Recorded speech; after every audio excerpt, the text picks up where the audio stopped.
Mula sa kabisera ng Inglaterra, sa puso ng Britanya, London, UK. London, UK. Ito ang Channel Philippines Network, Pinoy Radio UK.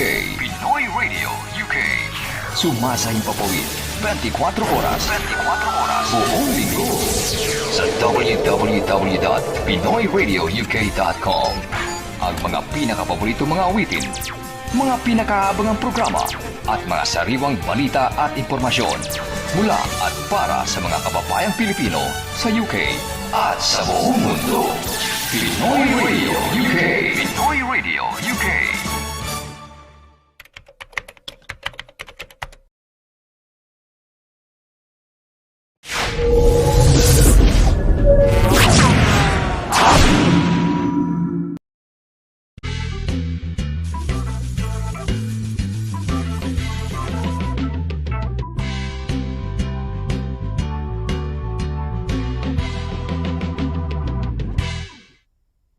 Hello, good afternoon. Magandang hapon ho sa inyong lahat, sa ating mga kababayan sa apat na sulok ho ng United Kingdom. We're broadcasting live from our studios in London. Ako po si Sonny Laragan. Magandang hapon ho. Siyempre, hindi lang ho sa UK tayo napapanood, no? Dahil tayo nasa social media, sabay ho yan, worldwide. So, tayo rin ho ay napapanood sa apat na sulok ho ng Europa, no? So, magandang hapon ho sa ating mga kababayan sa Europa, no? We're broadcasting around 1 o'clock in the afternoon dito ho sa London, sa UK. Advance ho ng isang oras sa sa Paris, sa Rome, sa Berlin, no? 2 hours sa Athens at marami pang mga oras na pagitan. But just the same, good afternoon din ho, no? Sa lahat ng ating mga kababayan sa apat na sulok ho ng Europa. At syempre, no, hindi lamang Europa, hindi lamang UK, syempre maging Pilipinas, America, Australia, Canada, Middle East, and nanonood din ho sa atin. So, welcome ho, no, sa ating mga kababayan. Welcome ho sa inyong lahat. Tuloy ho kayo dito sa ating programa. It's gonna be a very special day today, no? Tayo ho ay, bumalik huli ako. Balik programa ho. Siguro tataka kayo, naku, sa Sunny na wala for about 5 or 6 months. Yes, ano ho tayo, like I've been mentioning, more than 40, nasa 40 years na ho tayo ng broadcast experience, no? Sa Pilipinas hanggang dito. Nagpatuloy tayo in 2009, I think. So, around 11 years, 12 years na ho tayo rito. 13 years, siguro. I don't know, tama 2000. Yeah, mga 13 years dito. And siguro mga 30 years of broadcast experience sa Pilipinas. So, wala ho akong ibang hanap buhay kundi ang media, newscaster, DJ, TV reporter. Halo-halo na ho yan sa Pilipinas. At dito nga, itinuloy natin. Well, today is gonna be a very special day. We have, alam nyo, pagka nagpo-programa tayo, we try to be relevant, something that you can relate to, no? Sa kayong mga kababayan natin na nanonood sa atin. Ngayon, unang magiging topic natin ho ay paano ba maging author? Di ba minsan meron dream tayo, merong feel natin, ang ganda ng buhay natin, siguro, na gusto nating isa libro. Dito ho sa United Kingdom, mabenta ho yung ganyan, no? Yung mga celebrities, yung mga stars, they come up with autobiography. So, at mabenta yan. Ako, I have to buy yung biography ni President Clinton. I love the story, no? Ang kapal nun. Nawala ako sa eroplano, no? Bumili uli ako. Dahil talagang gustong-gusto kong tapusin, makapal ho yung libro niya. So, dito ho, usong-uso yan. So, we're gonna have a very special, a friend natin, no? Dahil marami siyang mga kaibigan din natin, mga best friends natin, no? And she is now an author of a book. Mamaya, didiscuss natin. Ito ho, paano ho ba maging author ng isang libro? Pao, labas mo na, nakaabang na eh. Hindi pa nasa segue yan? Ayan, okay. Ayan, paano ba maging author ng libro? Pag-usapan natin. Kayo ho, gusto nyong, ito, alamin natin, kakausapin natin si Marga. Marga Ortigas will be our guest for today. And we'll find out ano ang kanyang journey, ano ang travails, ano ang excitement, no? Ano ang pressures, no? Ano ang stress ng pagsusulat ng libro. Because I remember when Will Smith, nung naglabas siya ng libro, kasabay yun ng kanyang pagpapapayat, no? Losing, I think it was 10 pounds or 10 kilos. I couldn't remember exactly. Pero naglabas siya, no? Habang yung video na yun, nagpapapayat siya, sinasabay din niya yung pagsulat ng libro. Ngayon, yan ho, so pagiging author naman yon, no? Ngayon naman, no, yung tatay natin, no, mahal na mahal natin pag Father's Day, although hindi pa ho Father's Day. Pag Father's Day, Diba? We say, I love you, Dad. You're the best dad in the world. Ngayon, ang tanong ngayon natin, ano ang mga hindi mo makakalimutan sa papa mo? Katangian, bagay na ginawa, no? I-join nyo, i-share lang ho ninyo. If you're watching us for the first time, eto, yan, ano ba ang hindi mo makakalimutan sa papa mo, sa tatay mo? Specifically sa father, ho. We're not talking of mother. So, meron tayong makakausap ho, no? Isang church leader, church in the sense na sa Divine Mercy Organization ng mga Filipinos sa Netherlands, siya ho ang head. No? Ang pangalan niya is Malu Pimentel. At kung tawagan ko siya, si Ate Malu, no? Pimentel. And she will talk about ano hindi niya makalimutan, ano mo sa father niya, no? Pag-uusapan natin yan. At ngayon, dito sumikat yung mga Lea Salonga, although sikat na sa Pilipinas, pero yung Miss Saigon, yung mga Rachel Ango, maging West End singer dito sa UK, sa London, sa UK. West End ang tawag namin dyan Diyan sa mga kung saan magkakatabi yung mga theaters. Talagang malaking industriya rito sa United Kingdom yung mga theaters, parang Broadway. So, Miss Saigon, dito sumikat yan, dito sa UK. Kumbaga, nagpasikat sa mga likes of Lea Salonga internationally. Si Rachel Ango, ayan, at marami pang iba. Ang maging West End singer sa UK, dream mo rin ba? Kasi itong 15-year-old na si Charmel Badjola mula sa Camarines Sur, yan ang dream niya. Favorite songs niya, mga Broadway songs, musicals, mga Disney theme songs, no? Mga Disney movie theme songs. So yan ho. Yan ang ating magiging mga topics. So kayo ho, sagutin nyo yes or no. Dream nyo ho ba? O may pamangkin kayo, may anak kayo, may apo kayo, no? Na baka nais maging singer, dream ba nilang makarating sa UK by way of being a musical singer, no? Tulad ng sa mga theater or sa musicals, no? Okay, so we're gonna be so ayan ho, fully packed ho tayo. Marga Ortigas, wow. Pag sinabing Ortigas Center yan, ba ano ho yan? Kumbaga, apo ho yan, anak ng ng Ortigas, no? Sa Ortigas family diyan sa Pilipinas, no? Sa Pilipinas. Okay, ayan ho.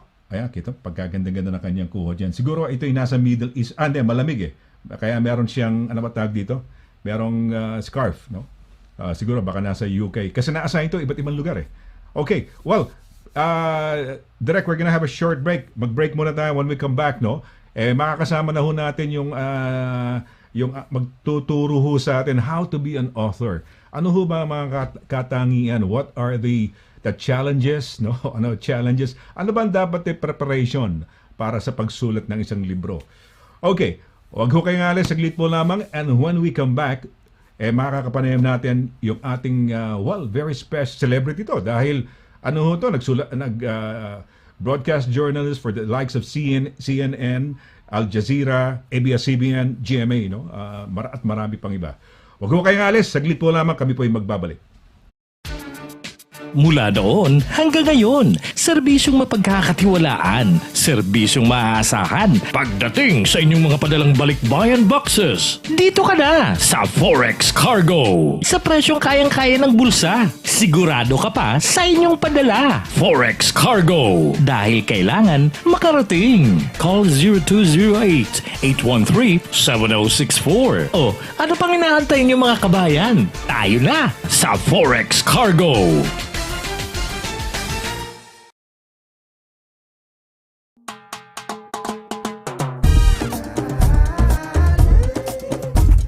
%100% all natural, tasty, healthy, versatile, 4 unique flavors. Taste a real sauce. Galettos.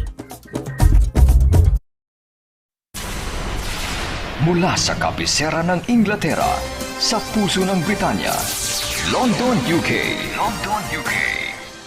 Ito ang Channel Philippines Network, Pinoy Radio UK. Pinoy Radio UK. Sumasayang papawid 24 oras. 24 oras. Buong linggo sa www.pinoyradiouk.com. Ang mga pinakapaborito mga awitin, mga pinakaabangang programa, at mga sariwang balita at impormasyon mula at para sa mga kababayang Pilipino sa UK at sa buong mundo. Pinoy Radio UK. Pinoy Radio UK.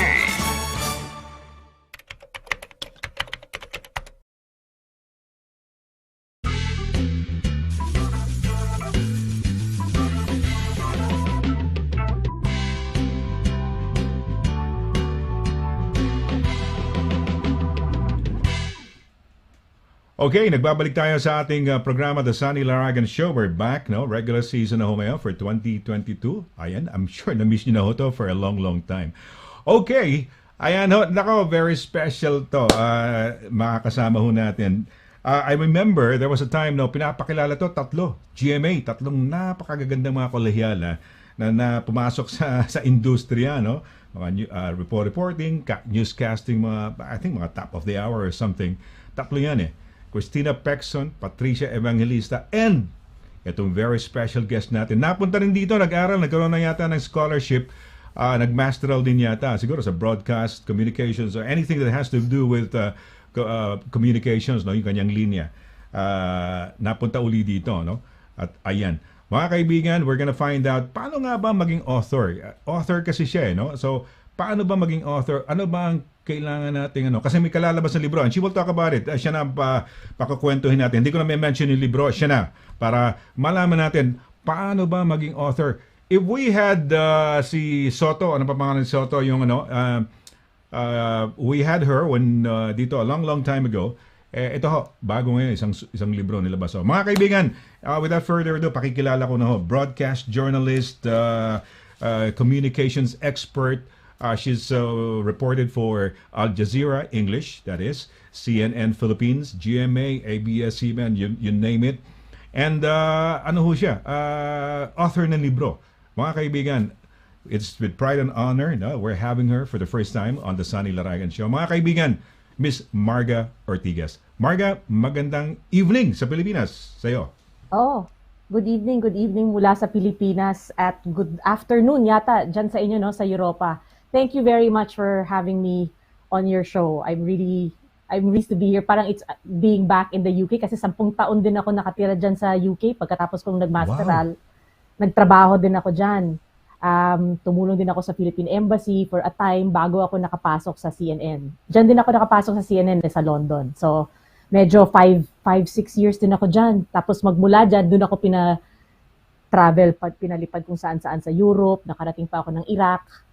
So marami rin na idulot sa akin ang panahon ko dyan sa UK. Kaya talaga, kalahati ng puso ko nandyan sa inyo. Ang cute mo pakinggan, masyadong matataas, napakalalim ng iyong pagtatagalog. Ganun ba? Diretso. Oo, nagulat ako, diretso, no? 10 taon, Marga, talaga, from the Philippines, dito ka, and then 10 taon, sabi mo, nasa may embassy, you were helping out, and kung ano-ano. Correct. No? Plus yung studies mo. Studies took about a couple of years or 1 year? Nakatapos ako 1.5 years. Parang natagalan ng konti ang pagkasulat ng thesis. So, 1.5 years ako nagka-scholarship. Tapos, kung ano-anong trabaho ang ginawa ko, habang nandyan ako, nagtrabaho pa ako sa remittance company. Dami ko rin nagpasok. Nagtrabaho ako sa isang wine shop. Oo, kasi alam mo naman ang mga bills sa UK, di ba? Ang mahal-mahal ng renta, ang mahal-mahal ng kuryente, ang mahal-mahal ng lahat. Pati TV, di ba? Binabayaran dyan yung TV license. TV license, so, yes. So, talaga, kung ano-anong trabaho na ipasok ko dyan bago ako nakarating ng CNN. Tapos, nung nasa CNN ako, mga 5 o 6 na taon din ako sa CNN bago ako nasali sa Al Jazeera. Tapos, nung dumating na yung Al Jazeera sa buhay ko, doon na ako bumalik dito sa Asia at naipwesto uli sa Manila. Okay. Pagpatawad mo, itatanong ko sa ito, no? Kasi maganda, parang bilib ako sa'yo dahil hindi ka bagamat you were born with a silver spoon. Dahil Ortigas family, di ba? Kayang-kaya, maning-mani lang ang tuition fee mo siguro sa UK para living expenses mga mo. Mga pinsan ko yun. Hindi ako yun. Scholarship ako, pasalamat ako talaga na nagka-scholarship ako sa British Council kasi sila talaga yung nagbayad nung biyahe, nung pag-aaral, lahat. So, pasalamat talaga ako kasi ang mahal din ng pag-aaral dyan sa London, my gosh. Kahit ng panahon na yun, mahal na eh.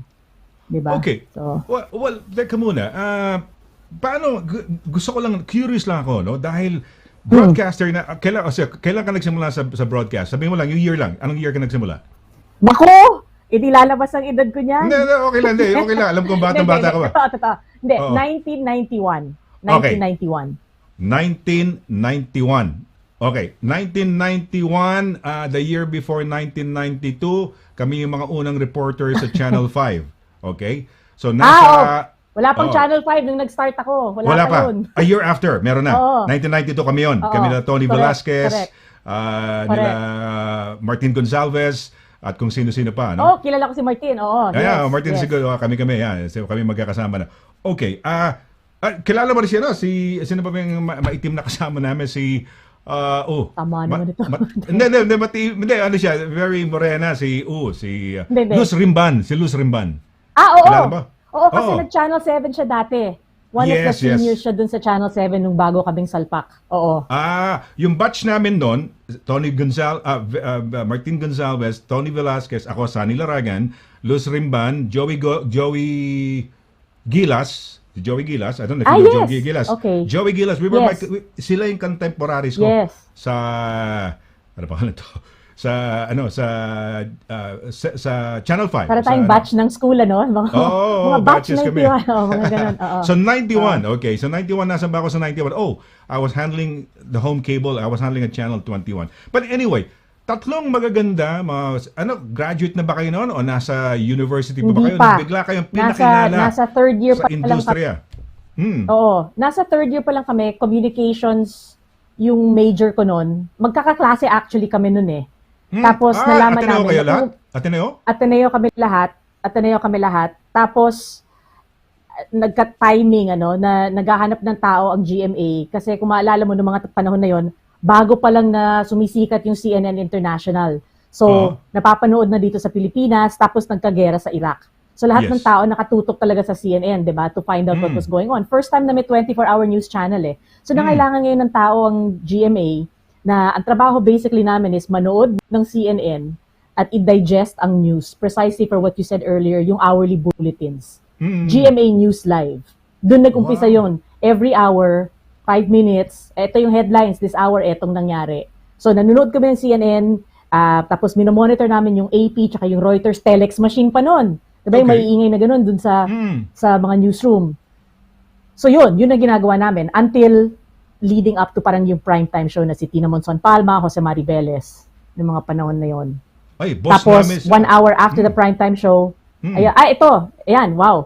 Yan. Ito naman, nung nasa Baghdad kami, I was with Walt Rogers from CNN. Dami ko rin natutunan sa kanya. Wow, galing. Ang sarap naman, ha? Talagang, well, Tina Monson Palma was our boss then. She was the chief operating officer yata nung Channel 5 when it was relaunched, yung, iba, after 20 years, martial law, 1972, Senarado, and then 1992, so 20 years after. Si Tina ang aming, what do you call this? COO yata. Okay, well, so pinakilala kayo ng panahon na yun. Teka muna, third year college pa lang kayo? Correct. May kaibigan ako ron, may kaibigan ako, Noel McRae. Ay! He was our teacher. My gosh, love na love ko yun. Love ko yun. Teacher namin yun. He was our thesis mentor.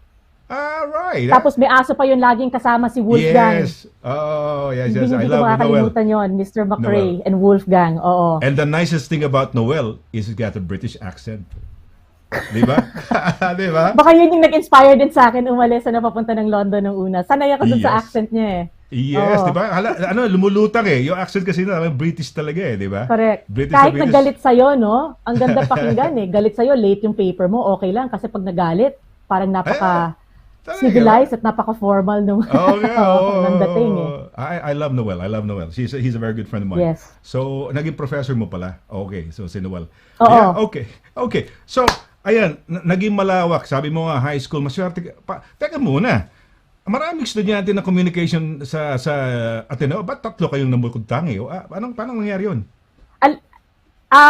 Kasi, hindi sila nag-advertise nun na may opening. May nagsabi lang sa akin, parang may kaibigan akong nakilala, nagsabi, uy, may opening daw sa Channel 7, ba't di kayo mag-try out? Tignan nyo kung kaya nyo or whatever. Lunch break, di ba? Naghahanap kami ng magawa, malapit yung Channel 7 dun sa Ateneo. So, pumunta kami, nakihitch kami ng ride, dumating kami doon. Ang ginawa nila, writing test kami, nag-screen test kami, tapos nag-adlib test. Yung halimbawa, okay, walang script, eto lang ang information, tapos may nagsabi sa amin ng parang, a bunch of information that we then had to digest and regurgitate for the TV camera ng walang script. So mga tinanggap lang nila yung pwedeng gumawa ng mga bagay na yun. So, nag-umpisa kami 3 and then eventually they hired other people. Ganyan ang training namin. I don't know, I didn't go to broadcast school. Education ako sa UST. Pero ganyan ang style. They will, ang training sa akin ng iba, basahin mo yung any news dyan. If it takes you a minute, 1 hour, a news item, 1 minute, Correct. 1 hour, 1 day, whatever. As long as you understand it and can say it in your own words. Exactly. Yun. Diba? So tama yan. Exactly. Tama, exactly. adlib ka, Kasi no? me also I feel like a lot of what you learn for this job, you really learn on the field. So ngayon na medyo I'm trying to give back and I'm trying to work with young journalists, that's exactly the kind of training I'm also helping them with, no? Yung magbasa ka, kahit anong gusto mong basahin, sige, mag-research ka na mag-research. Pero pagkatapos doon, tabi mo lahat ng notes mo and sabihin mo lang sa akin kung anong nag-stick, di ba? Naintindi mo ba yung Yes. storya o sabihin mo sa akin, kwento mo sa akin in 2 minutes? Ganun Tama eh, po. 'di ba? And usually, yung pinaka-importanting mga points or yung mga pinaka-importanting, yun naman ang talagang maaalala mo eh. So pag magkwento ka, yun ang lalabas, 'di ba? So Ganun ano lang din yung naman sinabi yun mo? eh. Parang sa mga estudyante o bagong mga, ano sinabi mo? Oo, Ano? I parang sa pag-training ngayon sa mga bagong journalists, yung mga up and coming. Tsaka pag nagsasalita ako sa mga schools, yung mga journalism classes, ganyan. Ganun din ang Okay. mga gusto kong i-pass down sa kanila. Nagturo ako ng MASCOM, ng radio TV production, radio TV announcing courses, subjects sa UE at saka sa Dominican College. Ang ginagawa ko lang okay. sa estudyante ko, Marga, patatayuin ko sa bintana, tapos describe nyo ano yung nakikita nyo. Describe nyo. Uy, okay ganun. yan. Kasi, O, sige. to track, di ba? Kasi ad-libbing yan eh. Nakikita ko Yes. sa gabandang gano'n eh, may ganyan, may 10 palapag, merong ali sa kabila. You describe eh. Kasi pag dumating ang nag-report ka, di ba? O mga kaibigan, dumarating Oo nga, ang mga oo kagawad ng pamatay sunog mula ho sa Pasig sa ganyan, at nilalamon ng apoy ang ikalawang palapag ng ganung building. Narito po ang si Fire Superintendent Pedro Balbane o kung sino man. Ano ho ba nangyari? Di ba? Ad-libbing Oo yun nga, eh. Wala oo ka na nga, time to oo nga, write your script oo nga. on the spot eh. Okay, di ba? Correct. Pero Correct. ngayon, paano ka naging author? Established broadcaster ka. Paano ka, ano ba yan? Naginip ka, natulog ka, meron bang nagsabi sa'yo, gawa ka ng libro? How did this come about? Ano nga pala Alam mo, title ng libro mo? Pakita mo muna, pakita natin muna. Pau, pakita Ang natin kung ano yung title libro. ng libro, Title. The House on Calle Sombra. Yes, The House on Calle Parang Sombra.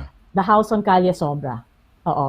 Okay. Tingnan natin kung ma-insert ni ma-insert ba ni Pau yung The House on Calle Sombra. Yo to. Ayan, ganda naman ng pabalat, no? The House. Ayan, yung nag-painting niyan, painter niyan, Pilipino din, si Danny Pangan. Actual painting yan na ginamit namin na cover ng libro. Tapos nilagyan lang ng mga halaman, mga tropical plants na nakikita dito sa mga isla nating Pilipinas. Ito ang Napakaganda, mismo. diba? Yan mismo ang cover. Yan mismo yung layout na yan. Yan. Actual layout. Oo. Ay, ang ganda. May Yan bintana, mismo. colorful doon sa likod. Parang rainbow colors. Yellow. Napaka-Pinoy, blue, di ba? Yes. Ang ganda. Flowers. Okay. Carl, sige. Yeah, bakit Calle Sombra, The House on Calle Sombra? Paano to? Nanaginip ka ba? May nagsabi sa'yo? How did this come about, tong being a writer?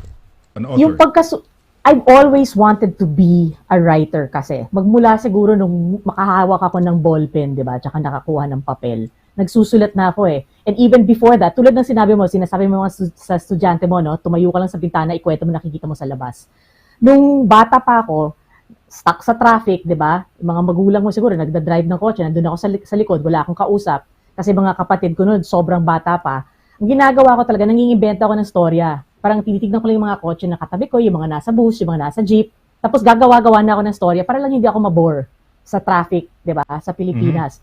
Magmula na noon, talagang kinagustuhan ko ng magsulat or maggawa-gawa ng storya, pero hindi lang yung nangingimbento or creative, no? Pero yung curious ako sa tao, curious ako sa mga events, sa mga lugar. So talagang pupunta ako, makikipag-usap ako kung kani-kanino. Gusto kong malaman yung mga storya nila, yung mga buhay-buhay nila.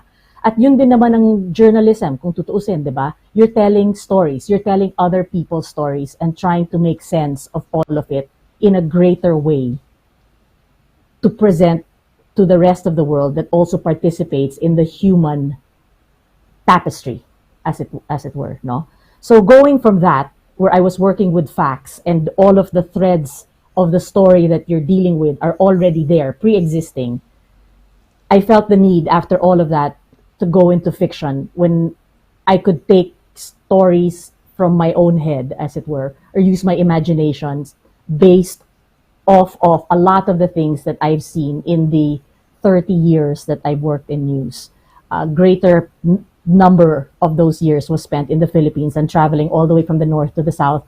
Ang dami ko ring nakilalang tao dito. At marami ka ring nakikitang mga storya na pare-pareho. Ang daming mga drama, kumbaga, sa mga pamilya dito sa Pilipinas. Pero halos pare-pareho in some sense, di ba? Or yung mga difficulties ng mga relationship ng mga anak at mga magulang, mga melolo, mga melola. Tapos lahat yan sa iisang bahay pa nakatira. Di ba? More often than not. It's a very Filipino thing. In fact, what I've discovered, it's a very Asian thing. And in fact, many families in the Middle East are also like that, na parang many generations under one roof. It's possibly only in the Western countries that doesn't really exist. So this sense of family, which is the smallest social unit on which the bigger society is built, has always fascinated me. So yan lumabas as my first story, especially dito sa Pilipinas, where family homes are so important to the identity of an individual. Diba? At ang daming nakikita dito lang sa may, ang daming mga malalaking mansyon, halimbawa sa Makati. Pero after several years, nakikita mo, rundown na, wala nang nakatira doon, na-abandon na, may isang bantay na lang. Diba? Ang laki-laking bahay, yung iba dyan, 10 ang kwarto, pero iisa na lang ang nakatira, bantay pa. Alam mo yon, hindi nagagamit, walang nag-aalala, walang nag-aalaga. And in a sense, parang ganun din ang storya ng Pilipinas, ng history ng Pilipinas, nakakalimutan, hindi naaalaga, hindi naaalala. So yun din ang gusto kong i-reflect ng storya ng pamilyang ito sa librong ito. Pamilya siya, pero it's really about the greater Philippine family. So, can you say, but when I ask you, how did it come about? Paano nagsimula? In a dream or one day bigla ka lang nagising na, no? But you were mentioning earlier that through the years, fascinated ka. Yan, sumasakay ka ng anything, sasakyan, jeep or bus or whatever. Correct. And then you would write some stories, nag-iimbento ka. Have you got a collection of those that eventually pinalish mo? Yes. And eventually, parang, are we now saying that the dream of becoming an author or writing a book itself, nagsimula pa nung bata ka pa? Oo. Nagsimula nung bata pa ako, nasa akin pa lahat ng mga notes. Oh. Hindi naman sa ginamit ko yung mga notes dito sa final book, no? Pero I guess you hone a certain style or a certain voice in all of the years of writing. At ang napansin ko, kasi tinignan ko yung ibang mga libro ko, magmula nung mga 10 years old ako, lahat ng mga, parang the themes that interested me when I was 10, still interest me now. Because even at 10 years old, may sinulat akong short story. At anong alam ko at the age of 10, ha? Pero yung short story ko was about a child who had lost her father in the war. And that was in what? The 1980s, di ba?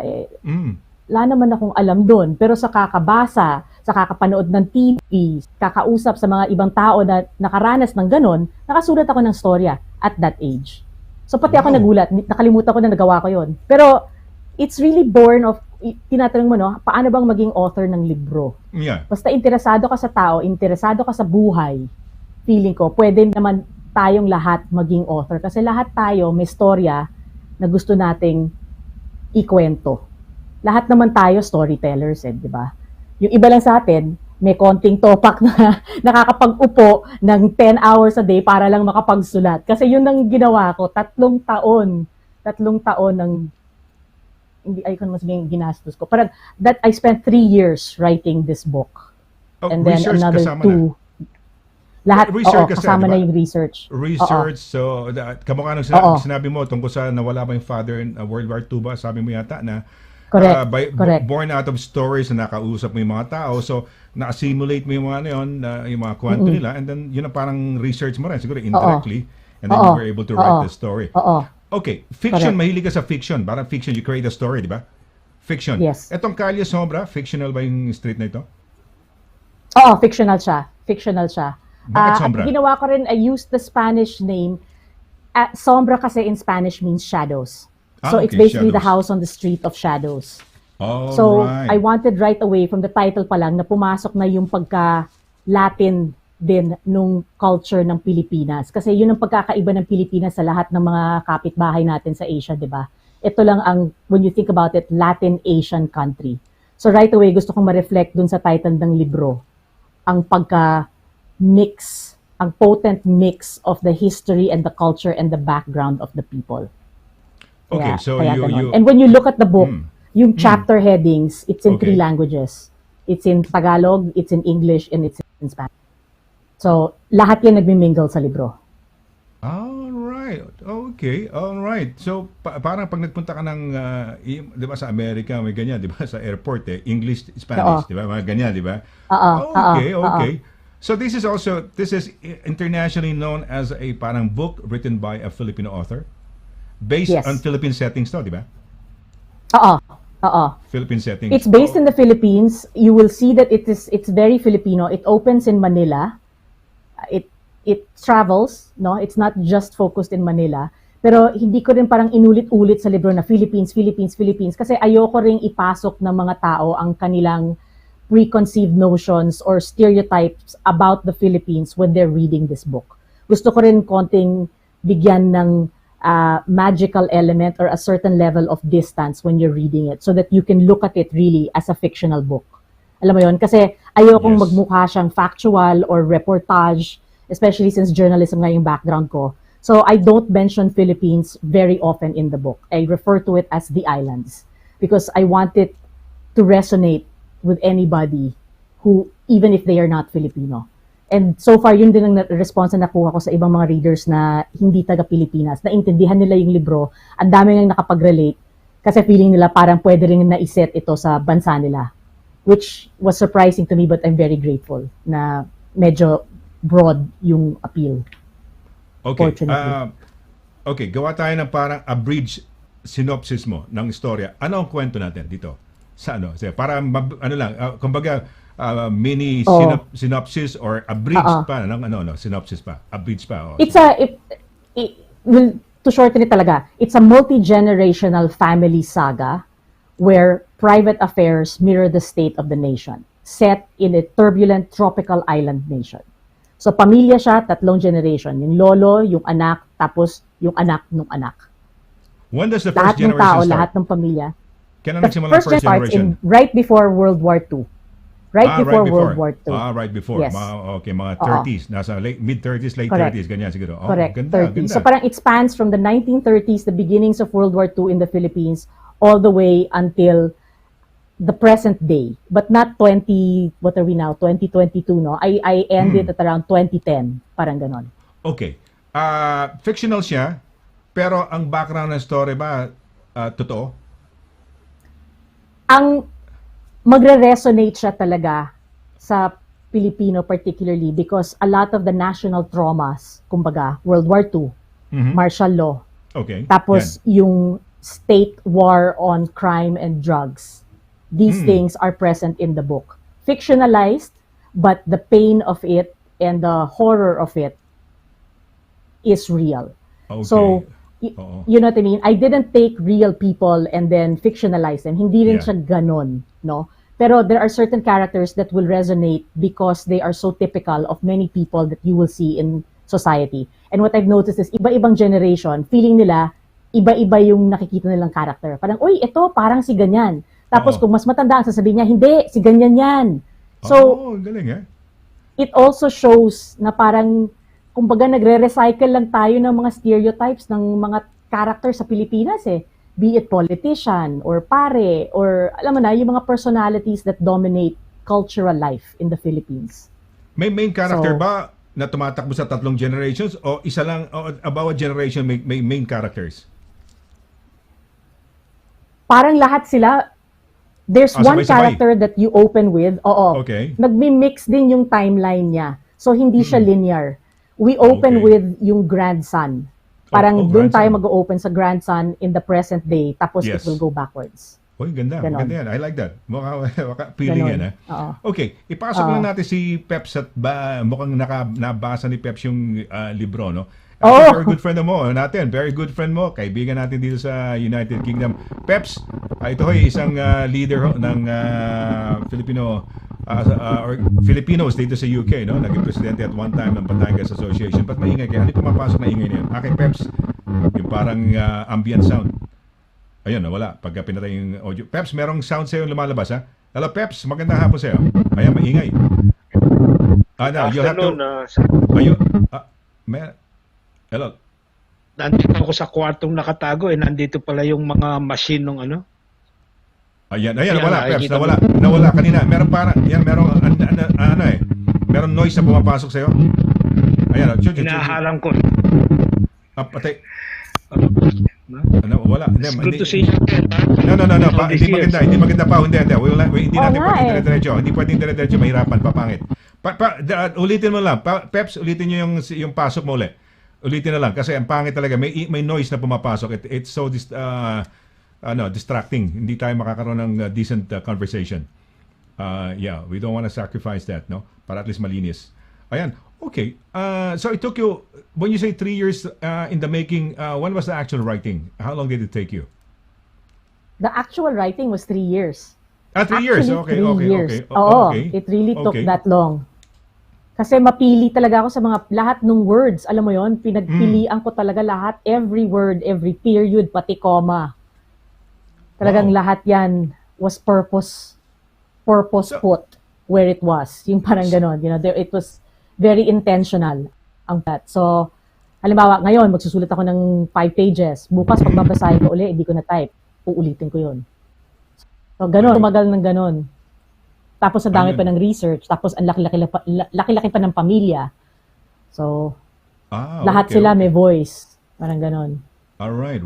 You mentioned kanina may nasunulat ka na, no? How many books na ang naisulat mo? Pang ilan to? Ito yung first published in a official, parang formal publishing house. So, I'm very pleased na nakuha din siya ng Penguin. Penguin Random House published it out of Singapore. Oo. Okay. May Penguin dito kasi sa London Penguin Books, di ba? Sa ano? Oo. Yan yung parent company. Tapos meron siyang parang divisions in several portions of the world. May division sa India, may division sa US. Tapos nag-open sila ng Southeast Asian office din. So, they're really looking for authors from the region writing in English so that the stories of this region can also be shared with the greater world. Ayan. Okay. Yan, tama-tama. Because paano ba maging author ng isang libro, no? So, how was it? So they were looking or did you also write them a letter? Paano ba I wrote them a letter. Okay. Nagka-timing siya, buti na lang. So natapos yung libro, tapos narinig ko na nag-open ang Penguin. Nakita ko yung mga news report nasa online na, Penguin is opening a division based out of Singapore. Pinuntahan ko yung website. Tapos nakita ko dun sa website na they were soliciting talaga submissions. They were asking for authors from the region to submit any material in English that they could consider for publication. So, I submitted, I just took a chance. Alam mo yun? Buti na lang. But it took a while. Siguro it took 6 months before I heard back from them that they were interested in the material. And then, from that time, from the 6 months, 1 taon pa bago nila ako binalikan na, okay, eto na yung kontrata, sige, magkukuha tayo ng editor. So, for 1 year, hindi ko pa alam kung ano nangyayari. Kasi I got the email na we're interested, we'll send you parang an understanding, memorandum of mutual understanding, diba? Na parang, sige, we're going to buy the book from you, finish the manuscript, and then send us the completed version. Ganon. Pero it took 1 more year before they contacted me again and said, okay, here is a structural editor so you can sit down and just go over everything in the book na walang mali. In terms of structure, halimbawa, kung sinabi mong 1945 dito, yung next chapter mo, dapat 1945 din. Yung reference mo, hindi yung nag-iba-iba. Yung age ng character mo, bakit biglang nag-iba, yung lahat yun, pinakialaman at inayos and made sure na talagang solid yung story structure. So I'm very grateful that the process was as meticulous as it was. It was a learning curve talaga for me and very, very helpful. 6 months nang meron yung positive result, 1 year when they were really formalizing it, tapos meron mag-aayos. So, kailan na-print? Kailan yung first talaga mahahawakan o makikita mo yung printing? Lumabas siya December. So 3 months, nasan ba tayo? May na pala tayo, no? No, it was another 6-7 months. So Parang 2 years. ganun. 6-7 months all in all. From the main, Yes, 2 years all in all. informal approval saying, yes, we're okay. And Correct. then a year after, yun talagang Correct. medyo meticulous na. Okay, Correct. so 2 years. Writing was 3 years, another 2 years, so 5 years. I think, ganyan din ang investment niya, no, ni, I forgot her, si Soto ang surname niya. Never, ever after din. yata. Ha? Yes. Yes, I remember Yeah. that book. Yes. She became a New York bestseller, and I was the first to interview her. Si Soto, I forgot her first name. Sila mag-asawa, kaibigan ko, no? And ang process, we also talk about how to be an author. Ang ginawa daw niya, Yes. ang style naman niya, she was writing dala-dala yung anak niya sa ngayon malaki, nung lumabas yung libro malaki na nung baby pa lang sinusulat Ay, niya ganun? sa Okay. Oo. Tapos ang ginawa niya, yung manuscript na yon, nilagay niya sa isang envelope, i-mail niya sa kanya para kung sakaling pag sinabit niya sa mga publishers, hindi manakaw o makopya para at least later on, Correct. kung meron gusto niya magkaroon ng kaso, Oo nga. she can open Oo nga. that unopened manuscript and Oo. then eventually approve. Yan, ganun. So Oo, I don't know if you did the oo same, nga. no? If you did No, the I same. didn't. But I just now kasi lahat email na lahat eh. Everything was done on email. So you had like digital receipts, kumbaga, na parang ito natanggap. Okay. Galing sa akin, pumunta doon. Kasi lahat email na ngayon, halos hindi na gumagamit ng postal manuscript eh. Yung parang hard copies. Very rare. Yes. Ang ganun ngayon. Right. Oh. So- Hindi kasi for copyright lang, yung parang yun nga. She had the Oo, manuscript. hindi ko na inisip. Sa totoo Email, lang. email. I've heard of other people who have done that. Hindi ko naisip. Yeah. Pero kung hindi na nagkaroon ng magandang opportunity itong Penguin, Singapore, PTY yata, PYT o PTY, ganyan yan, di ba? What would happen to it na? Kunyari, say for example, okay, gawa ko na si The House Well, of Calio Sombra, anong gagawin mo na ngayon? Will you do the same as what you did with the first book, the unpublished, or will you, paano ang mangyayari? No. Kasi talagang ito, I spent, 3 years, every day just really doing this. At alam mo, I'm sure you know, no, working in news, lahat tayo matitigas ang ulo, we don't give up easily, and if you set your mind to something, you keep going until you reach the goal, right? So that's basically what I kept doing. If this had worked out with Penguin, I would have just kept going until I found somewhere to publish it. I don't doubt that I would have just kept trying and trying and trying until I would have gotten a break. Kasi it's the same way I got the opportunity with CNN. Ganun din. Kinulit ko rin sila ng 6 months bago ako nakapag-interview at bago ako nabigyan ng trabaho sa CNN. Nangulit ako. Ayun nga, ask. Di ba? Correct. If you don't Correct. ask, you will not Correct. get. And that's Correct. the motto of a lot of the best marketing gurus, no? If you don't ask, you don't get. Diba? Yes. So you have to ask. Kasi diba, the worst they can say is no. And if they Yes. say no, then Yes. you pivot. Yeah, Diba? You exactly. pivot. Exactly.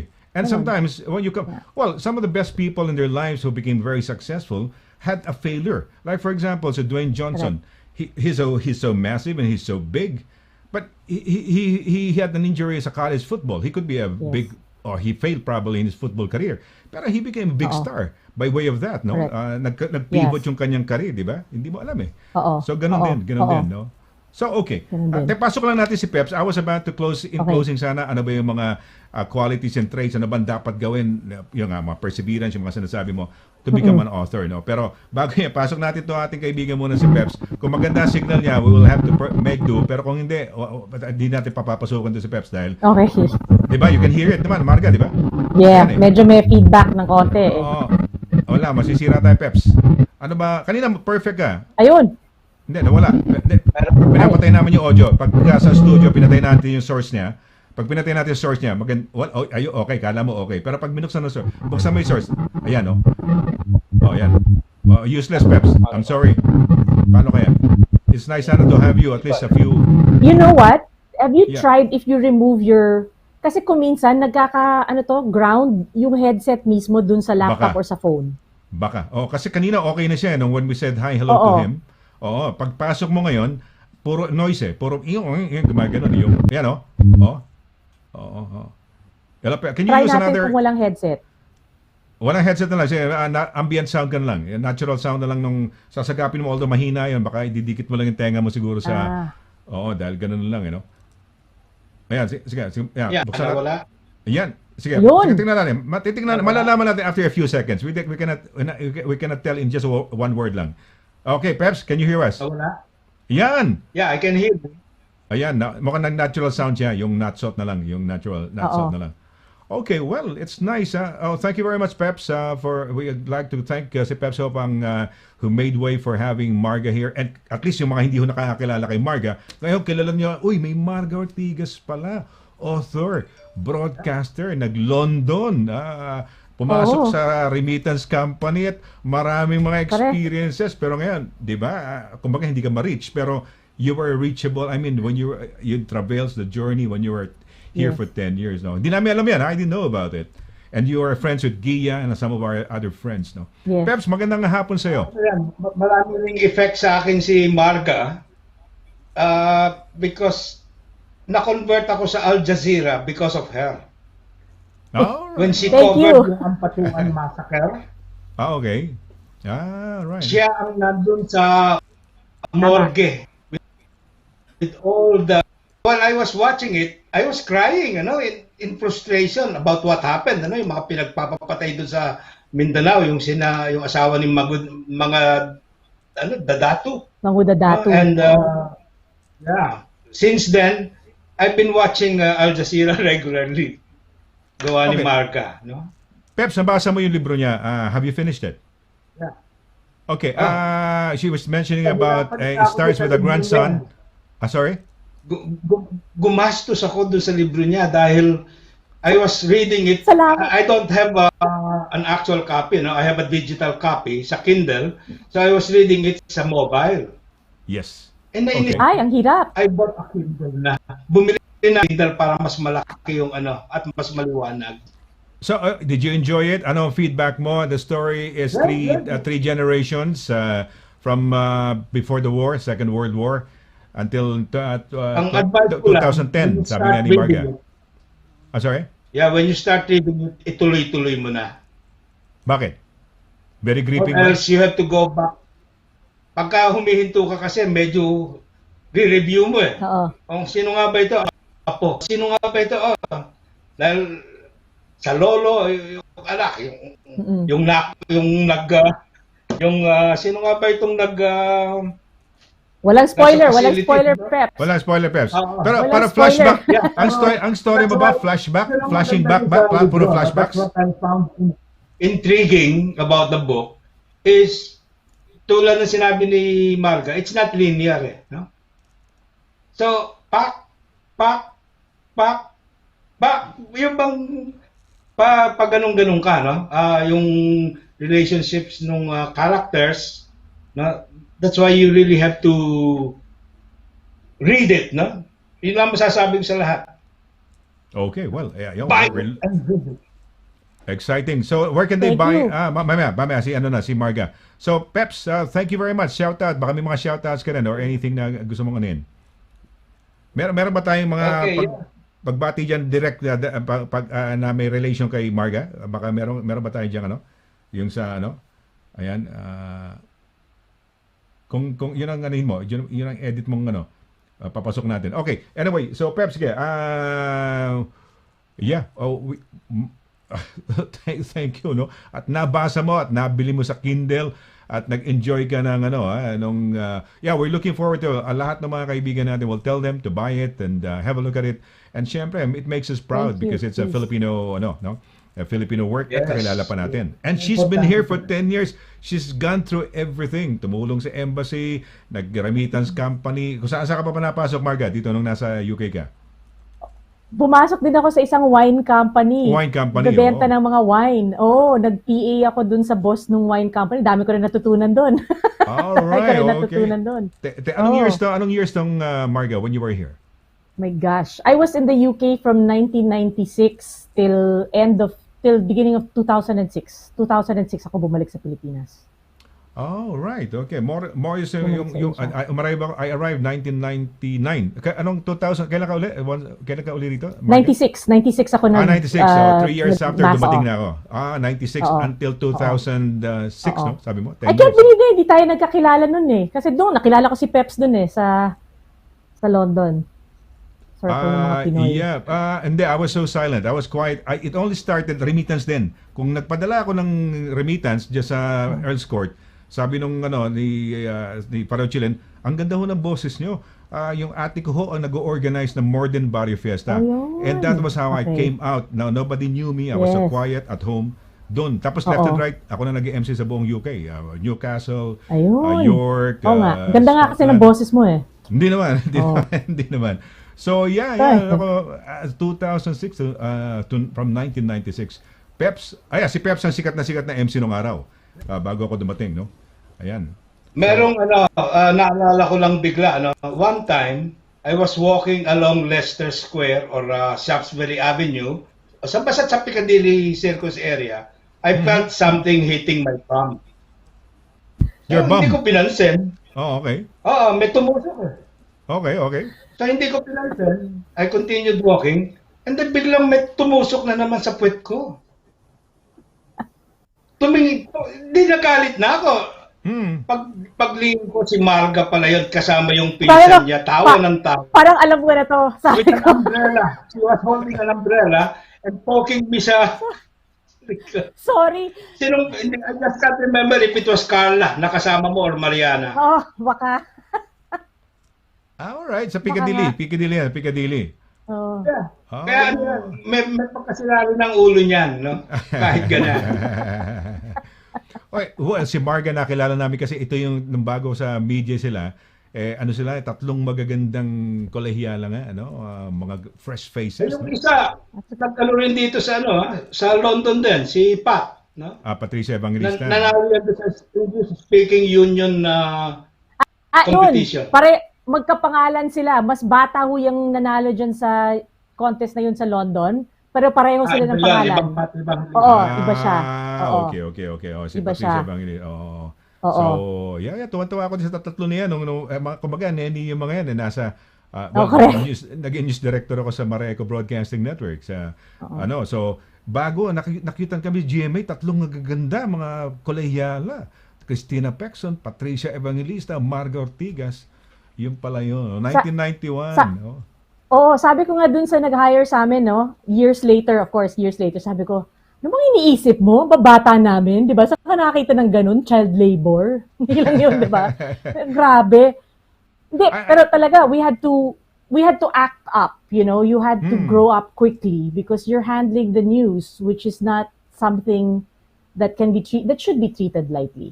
So talagang you had to mature faster and at least come across as more mature when you're delivering such human suffering or such human tragedy or very important political matters to an audience of definitely not just your peers but people who are much more senior and wiser to you. So it was definitely a very steep learning curve from the very beginning. None of which I think I would ever replace. So Nasa news department kayo. So would you always see Tina? Would you nakakausap niyo ba si Tina? Yes. Talaga? Oo. Okay. Siya yung unang-una kong boss. Oo, Okay, unang-una oo. kong boss sa news department, si Tina Monson Palma. Oo, Tina Monson Palma, maraming nag-idolize kay Tina as a newscaster. Napakahusay. And she was Correct. was bragging to us about when she met, hindi ko alam kung si Ted Koppel o kasi yung, when she went to the States for a while, I don't know kay ABC, pero nagmamalaki niya, paulit-ulit niya kwento niya yung encounter niya kay, sino ba yung anchor niya yun? I forgot the name now But she would always Ted brag. Koppel, si Dan Rather, maybe. Dan Rather, something like that. One of those that he met when he went to the States. Okay. And then he was so that's parang niya, bragging talking points lagi niya. I was thinking, ganun, so nakakatuwa yan. Because she was my boss, when we were at Channel 5, Yes. at that time. So, tama, bagong-bago kami noon, nandun, bagong-bago rin kayo sa GMA, di ba? Oo. Kami ni Luz Rimban, Martin Gonzalez, Tony Velasquez. Meron pa kami. Si Roque Roa. Si Rome Roque. Have you met Rome Roque? Do you know her? No. Romilyn No. Roque? No. Hindi. No. Okay, hindi mo na. Pero si Joey Gilas, kilala mo? Kilala ko yung mga names familiar talaga. Okay, good. Si Tony Velasquez, of course, nakilala ko sa ABS-CBN much later. Oo. Much later, okay. Although he was with us first. And then Radio Yes. Veritas before that. Okay, Peps, ayan. So, Okay, siguro paano na lang siguro pa final ano na lang natin kay ano. Ano ngayon become you're now an author, published author, and it's a big time Penguin. Hindi ang Penguin malaking book company ho rito sa sa United Kingdom. So meron silang diyan sa Singapore and nakuha yung yung libro mo. Now, siguro in closing na lang siguro Marga, to be an author, narating mo na ngayon, accomplished, hindi lang author kasi you can just be an author, di ba? Pero hindi ka naman published. So, Oo. ano ang dapat gawin ng isang katulad ko, katulad ng mga viewers natin to achieve what you have achieved? Paano yan? Perseverance talaga. That's my first tip, no? Other than being curious and speaking to as many people as you possibly can, devouring any kind of information you can, learning about cultures, visiting different places, and being open to the world and being open to life. Those are all the ingredients that go into creating a story, creating a tale. And then you have to have the patience to sit down every day and put words to a blank page. And if nothing comes out, you sit down anyway. I would do it 8 o'clock till 6 p.m. Basta the sun is up, I'm sitting in front of a laptop, I'm trying to write. Even if nothing comes out, I'm sitting there. You make a habit of the writing and you create the space for it. So mahilig din ako sa tahimik. Kailangan talaga tahimik. Pag nag-iisip ako, pag nagsusulat ako, tahimik. Tapos pag, let's say, tapos na yung libro, no, gusto mong ipapublish, don't give up. Keep trying, keep trying, keep trying. The Alchemist, I'm sure many people know the book, The Alchemist by Paulo Coelho, no? He tried daw, I don't know how many times na na-reject ang libro niya bago it got published years after he first tried to get it sold. So, I think all our stories will eventually find the right audiences at the right time. So, if you have a story within you, write it down and try to share it and get it read in any way you possibly can. And as many people will say, you don't become an author because you want to make money. Kasi wala talaga. Hindi siya nagbabayad ng mga milyon-milyon na iniisip mo unless ikaw ang nagsulat ng Harry Potter, no? So, you really do it for the love of it, eh. Parang, if I don't write, feeling ko I'm choking kasi it's all inside. Kailangan ilabas. Parang ganun. So, the same way it was with news, where for many years, it felt like a vocation. It was a mission. Ganun din with the writing now. Now that I've created the space in my life to be able to sit down and just write, that's what I would like to do and keep doing for the years to come. Sana. Wow, talagang, well, saludo ako sa'yo. Bow na bow ako, no? Congratulations for being able to write a book. I would dream of doing it, pero, ganun pala, no? You have to really go through a lot of, of challenges, no? Neil Diamond has been turned down by many recording studios, and yet you have Neil Diamond. Yeah. Mel Chanco, for example, Kumarigo, she's a friend of mine. She was turned down sa auditions niya, and yet Mel Chanco is a Mel Chanco institution na yan. So, Marga Ortigas, perseverance. Diba? Ayan, Yes. Tama yan, no? Kung wala kang maisulat, Tigas ng ulo. upo ka pa rin doon. Sige, type ka pa rin. Baka sakali, may lumabas, di ba? Lalabas at may lalabas. Correct. I think the dream, kung andun yung ano mo, yung Hawaii mo, if you know what your Hawaii is, back Hawaii, I'd like to write a book. Yun, stick to it, no? So, maraming salamat sa iyo, Marga. It's been an honor for me, no? Dito sa Sonny Laragan Show, for having you. Thank you to you both, to all of you. You're an institution. And to Pao. Ayaw, to Pao. O nga pala, itong libro mo, flash mo yung libro ni Marga direct, no? How do they get in touch? How do they get hold of this copy? Ayan. Paano ito? In the Paano UK, makikita? you can order it. In the UK, you can order it on the Foyles website, Waterstones. I think Ako, Amazon.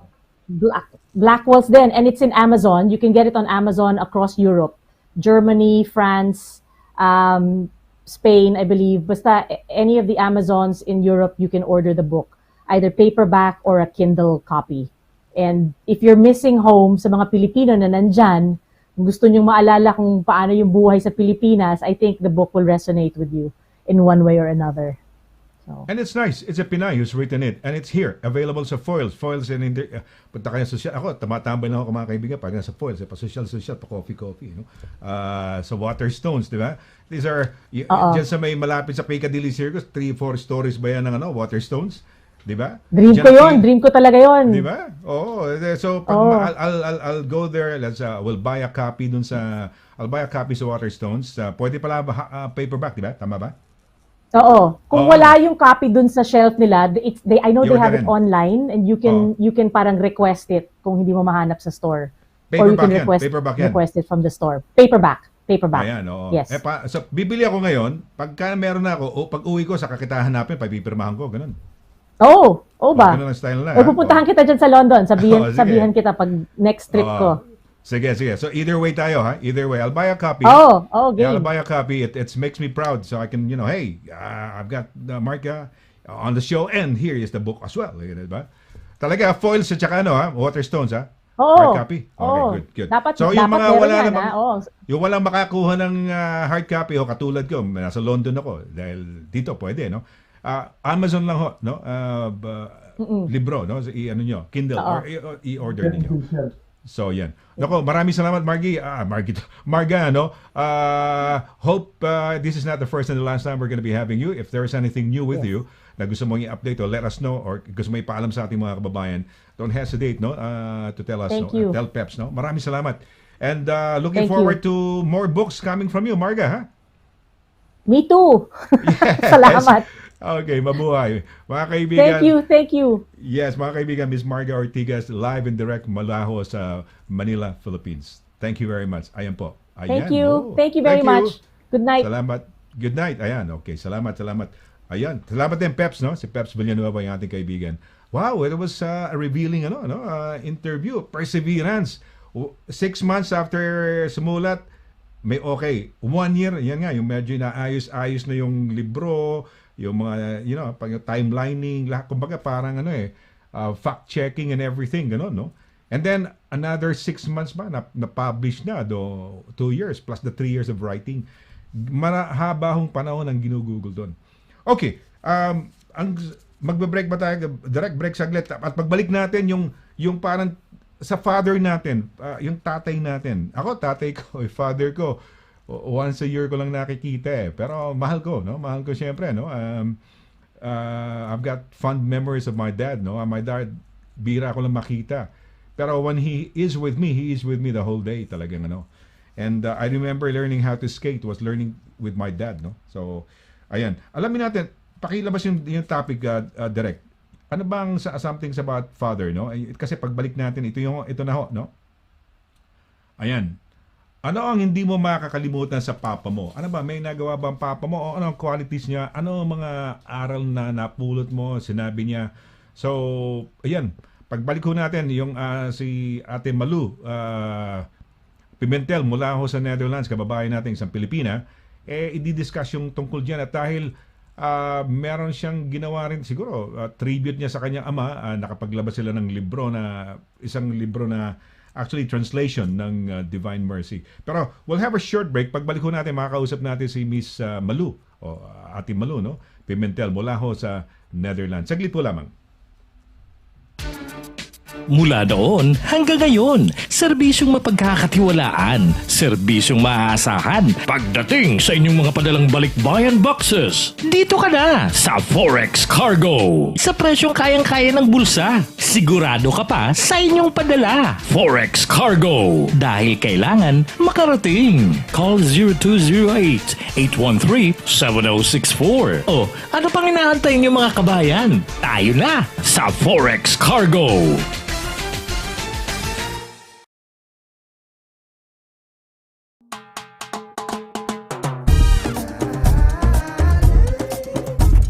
%100% all natural. Tasty. Healthy. Versatile. 4 unique flavors. Taste a real sauce. Galetos.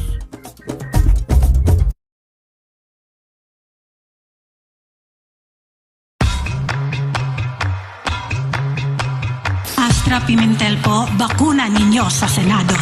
51 sa Senado ihalal. Si Astra Pimentel hangad ating kapakanan. Para sa pag-asa ating katatagan. Astra Pimentel para Senador 51. Astra Pimentel, Astra Pimentel, Astra. I endorse senatorial candidate Astravel Pimentel, believing that she has the qualities that we need in our nation's leaders.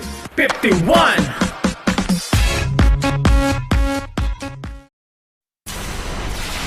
Mula sa kabisera ng Inglaterra, sa puso ng Britanya, London, UK. London, UK. Ito ang Channel Philippines Network, Pinoy Radio, UK. Pinoy Radio, UK. Sumasayang papawid, 24 oras. 24 oras. Buong linggo. Sa www.pinoyradiouk.com. Ang mga pinakapaborito mga awitin, mga pinakaabangang programa, at mga sariwang balita at impormasyon mula at para sa mga kababayang Pilipino sa UK at sa buong mundo. Pinoy Radio UK. Pinoy Radio UK.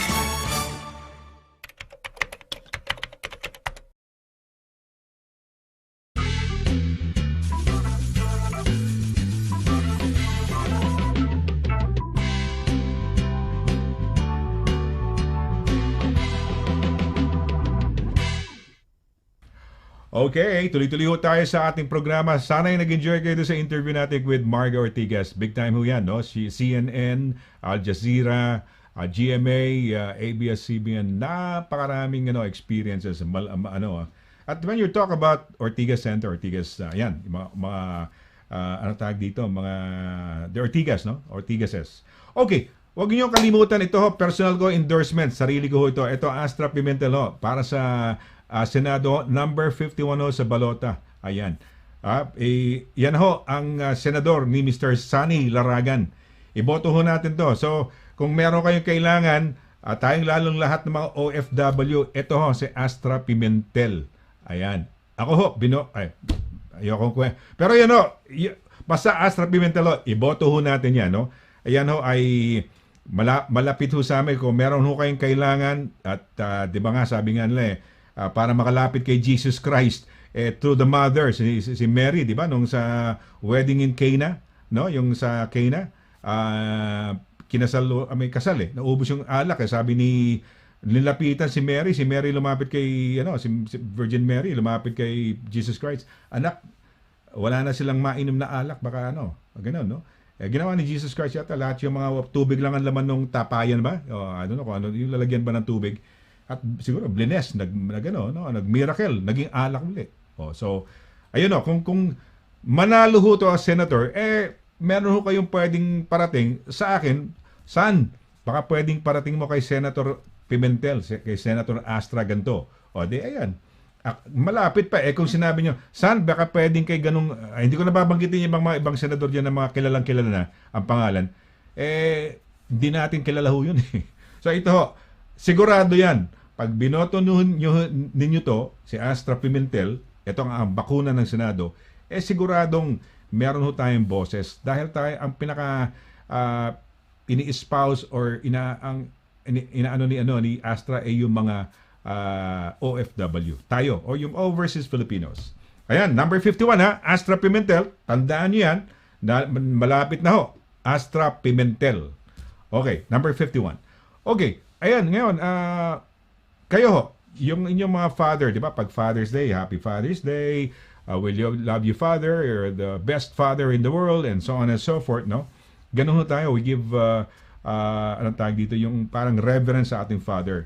Ngayon, pag-usapan natin, ano ba yung hindi mo malilimutan sa father mo? Ano ba yung mga, pag tatay yung pinag-uusapan, meron ka bang nakuhang leksyon? May nakuha bang, it could be something abstract or hindi abstract, no? I mean, abstract yung mga lessons. Hindi abstract yung mga, kunyari, binigyan ka ng bahay at lupa, binigyan ka ng, pinamanahan ka ng kanyang gold ring or whatever, no? So, ayan na. We'll talk about it. Ano ang hindi mo makakalimutan sa papa mo? Let's say good afternoon to Miss Malu, no? Si Ate Malu Pimentel mula sa Hoorn, the Netherlands. Magandang hapon, Ate Malu. Good afternoon to you. Good afternoon, Sunny. Good afternoon from Netherlands. Oh, you're live all over the UK and the world, no? Napapanood ka, no? Because of the show that we have. Ano exactly place mo? Nakita ko parang H-O-O-R-N. How do you pronounce it? Horn. Horn. Yan, Horn. Horn. Horon. Horn. So, hindi yun pinapronounce na double O na horn. So you made a slight horon. Huron. Okay, Huron. Gaano kalayo yan sa Amsterdam? Because the most popular city, if you talk of the Netherlands or Holland, is Amsterdam. So how far away from the Amsterdam is Horn. Horn. Horn. It is 30 minutes car drive to Amsterdam. And 30 minutes by train. Hindi malayo. So, hindi malayo, oo. So it is Okay. up north. Okay, ang father mo, ano ang pangalan ng father mo? Direct, may picture ba tayo ng father ni Ate Malu? Sige, paano natin? Ayan. Solomon B. Pimentel. Ito si Solomon B. Pimentel. Okay. Yeah. Did he pass away already? Siya ba is he alive still or did he pass away already? Kailan? Kung He sakali. died in July 2006. July. Hmm. Would you know the date na siya he passed away? Kasi July 16 ako eh. July 27. At July 27 2006. and 2006. Right. So 10 months after my mother. So si Mama July 10. So after 10 months na stroke si Papa, then we bury him after celebrating a year of Mama's death. So okay. So a year after, sumunod sila. So 2005 yung mother mo, 2006. Okay. May birthday dito, may napa-flash. Happy birthday, Ate Malu. When's your birthday? Is it your birthday today? No, May 2. Tapos na. Tapos na. May 2. Oh, belated happy birthday. Oh, May 2 was about 2 days ago. Po. Oh, happy birthday pala. Happy. So parang okay rin pala to. Birthday mo, in a way. Actually, birthday mo na ngayon dahil tuloy-tuloy na yan, di ba?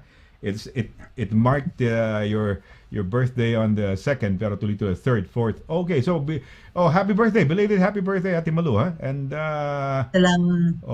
Okay. All right. Your si Dad, si Solomon Pimentel. Ano hindi mo makakalimutan? What do you remember of your dad?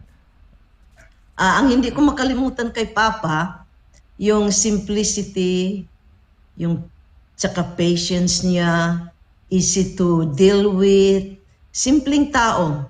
Walang, napakasimple, pasensyoso, at saka yung love for reading.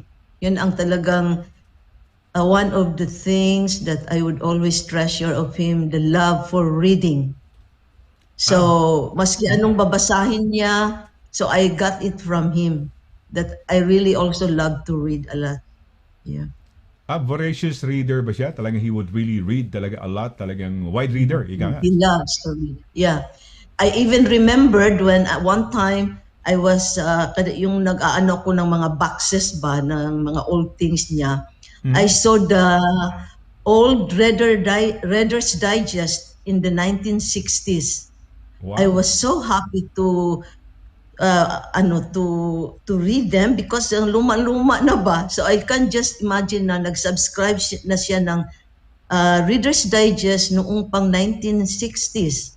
So he really tried his best to because you cannot remove that from him. He loves to read. From reading, that also give him inspiration to write.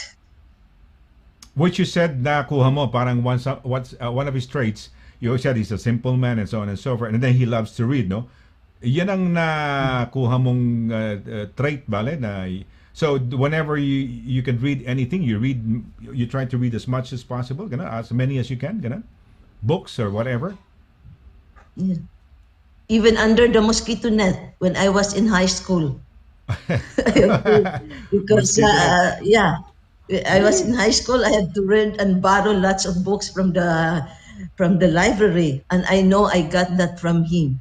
Yeah, Is because there any, yeah, lesson or I don't know, ikaw ba'y pinagalitan or merong siyang lesson na sinabi siya, anak, ganito dapat ang meron ka bang mga naaalala na paalala sa iyo or something or a lesson, a tip that he was telling you, when you were young or even yeah, I remember now. Lagi niya yung sinasabi na you will only pass once in this life, so take the road well. Yung take parang the road sino well. ba yung nagsulat niya na, yeah, you pass this path only once. So when you walk that path, give your best. And I always remember that when I am in a situation now, which road shall I take?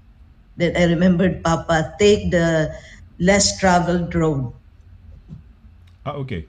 Ang pangalan mo, your name, anong real name mo? Mary Lou o paano ba yan? Ano ang spelling ng name mo? How do you spell your name? Mary and Lou. So two names. Okay. Are Mary and Lou. Did you ever ask your dad or your mom or yung papa mo or sa mama mo who gave you that name and how did it come about? I think it's the love of my mother for Mama Mary that she gave all of us and all the girls that starts with an M. So Mary Lou, Mary Reggie, Mary Jane, Mary Ann, Mary Sol, Ristella. So we are all M. I think it's more for the love of Mama for Our Lady. Okay. Because they're very, very religious. Very religious. Your dad, kanina katatapos lang natin something about an author. I see, si Margo Ortigas. Your father, I think, also wrote pati nga yung isang book na yung old book na yung about the war. Can I have that? No, ipakita ko. Pero he wrote a book, I think, no, yung the book on the war in my eyes. Oh, the war in his eyes. Kung paano eyes. niya nabasa, nakita yon, no, yung war na yon, no. Bago natin pakita ito, because ito ay available worldwide, no. Ito hoy libro ho that Visayan translation ho ng Oo. That is the Diary of Santa Faustina. The Divine Mercy in My Soul. So si Papa translated that, did not write that book. So he only translated it from English to Visayan. Yeah. I know about the first book, no. I was just saying that he had the first book and then he translated this. So parang book din na involved din siya. Okay. Paano, mga kaibigan, may hawak ko akong libro ito, no? Ito yung, hindi ako Bisaya, pero this is a translation of the diary of Sister Faustina. Ito, nakuha ko na. Ito yung librong unang ginawa ng father nila, mga kaibigan, no? Nakakatuwa, di ba? Ito, Solomon B. Pimentel. Ito, ayan. Ang sumulat Solomon B. Pimentel, ang gera ng isang bata sa kanyang, nakita niya sa kanyang mata, no? Paano the war in my eyes. So ayan sinulat ho ni, so ito may pirma pa siya. Yeah. May pirma pa That siya. is the first book of my father. Ayan, War in My Eyes. Ayan. Ito ho libro ni Solomon Pimentel. Solomon Pimentel. Yan, father ho ni itong ating guest si Malu Pimentel, no. So ito sulat ho niya as kanyang experiences in his eyes as a young boy, a young experiencing, seeing World War II, no, sa Pilipinas. Ito. Pero itong second book na ito, paano nangyari ito? Itong okay, translation. Yan, siya may gawa. Pero itong translation, I believe there is a story behind this. Pakikwento mo nga, how did this come about?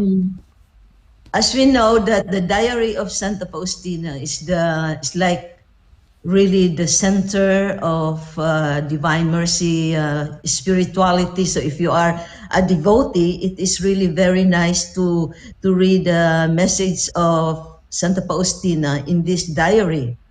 And so one time I was visiting home, then I saw Um, Go ahead, Joy. Sorry, so sorry, sorry. Go ahead. Yes.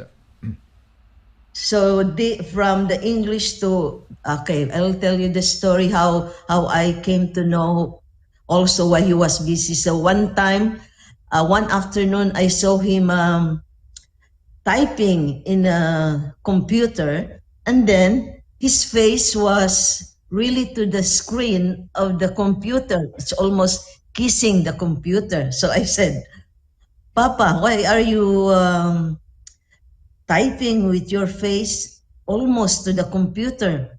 Because that is not healthy, and that is not really, you just had your eye operation of the cataract. So for me, that is not good for you.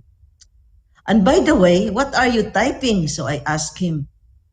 Then he answered, Oh, I'm typing because let me start from before I go on. Let me start why is Divine Mercy, how is Divine Mercy started in their lives? Because this started around the year 2000, and my mother was already sick, so he has to uh, sleep most of the time. So one afternoon, he was watching the TV, EWTN. Then he saw about Divine Mercy. And he was so fascinated, maybe, or he was so inspired that he embraced starting to know more about Divine Mercy. And so they started to form a group so that they will tell others about the devotion. So Divine Mercy is a devotion. It is a way of life. So where the mercy of God, we give emphasis how good is the Lord through his merciful love.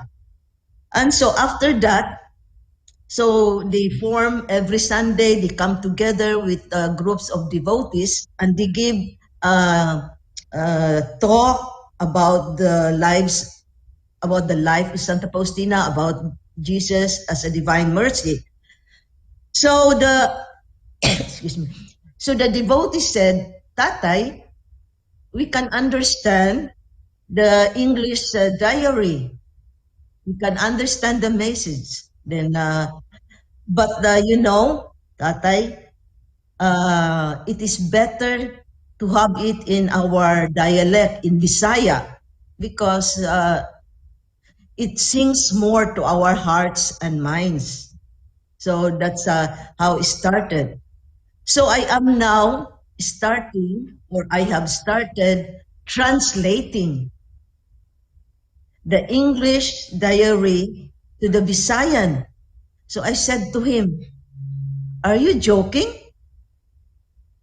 Then he said, No, I'm not. I'm not joking. So he was 73 years old then.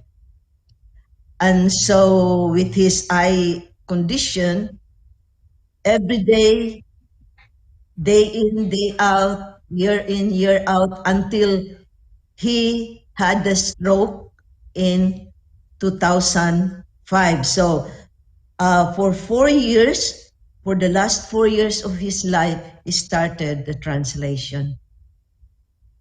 Wow. So 4 years yun. So okay. So he had some work done already in the computer that you gave. Tama ba yan? Was it computer or how was it?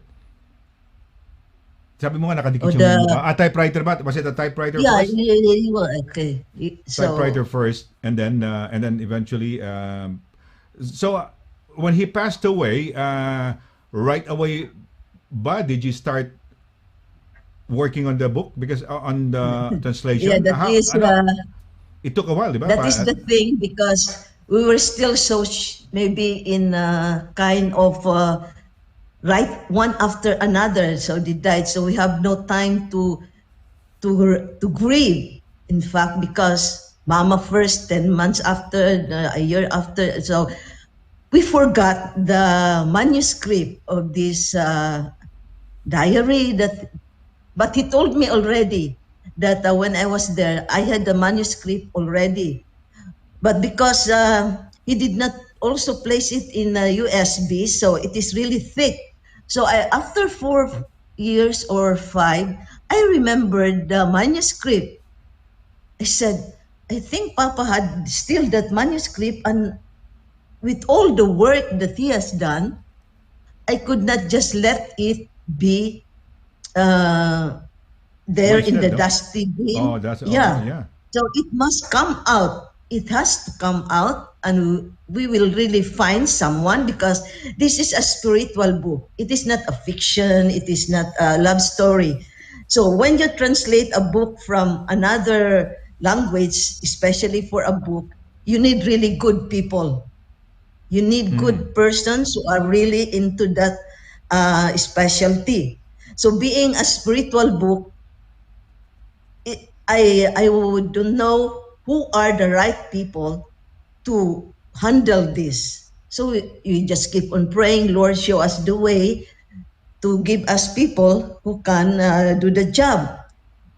But still, yeah, you went to some people until really the Lord, I said, Lord, I don't know anymore to whom shall I give this task. So together with my sisters, we really look for, but God's ways are not our ways. So He showed us one person, an angel, to approach Father Amarian priest of the Divine Mercy in Cagayan.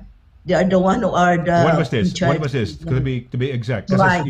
you said your dad died in 2006, and then Mm. 4 years after, so more or less mga 2010, 2011, when you started working on this, diba? And then when you were trying to Finding. look, and then finding people, uh, kailan naman to? When was this? 2000, through the years ba yan? So in the process of looking who will help us, because we cannot just give that to any editor who is not also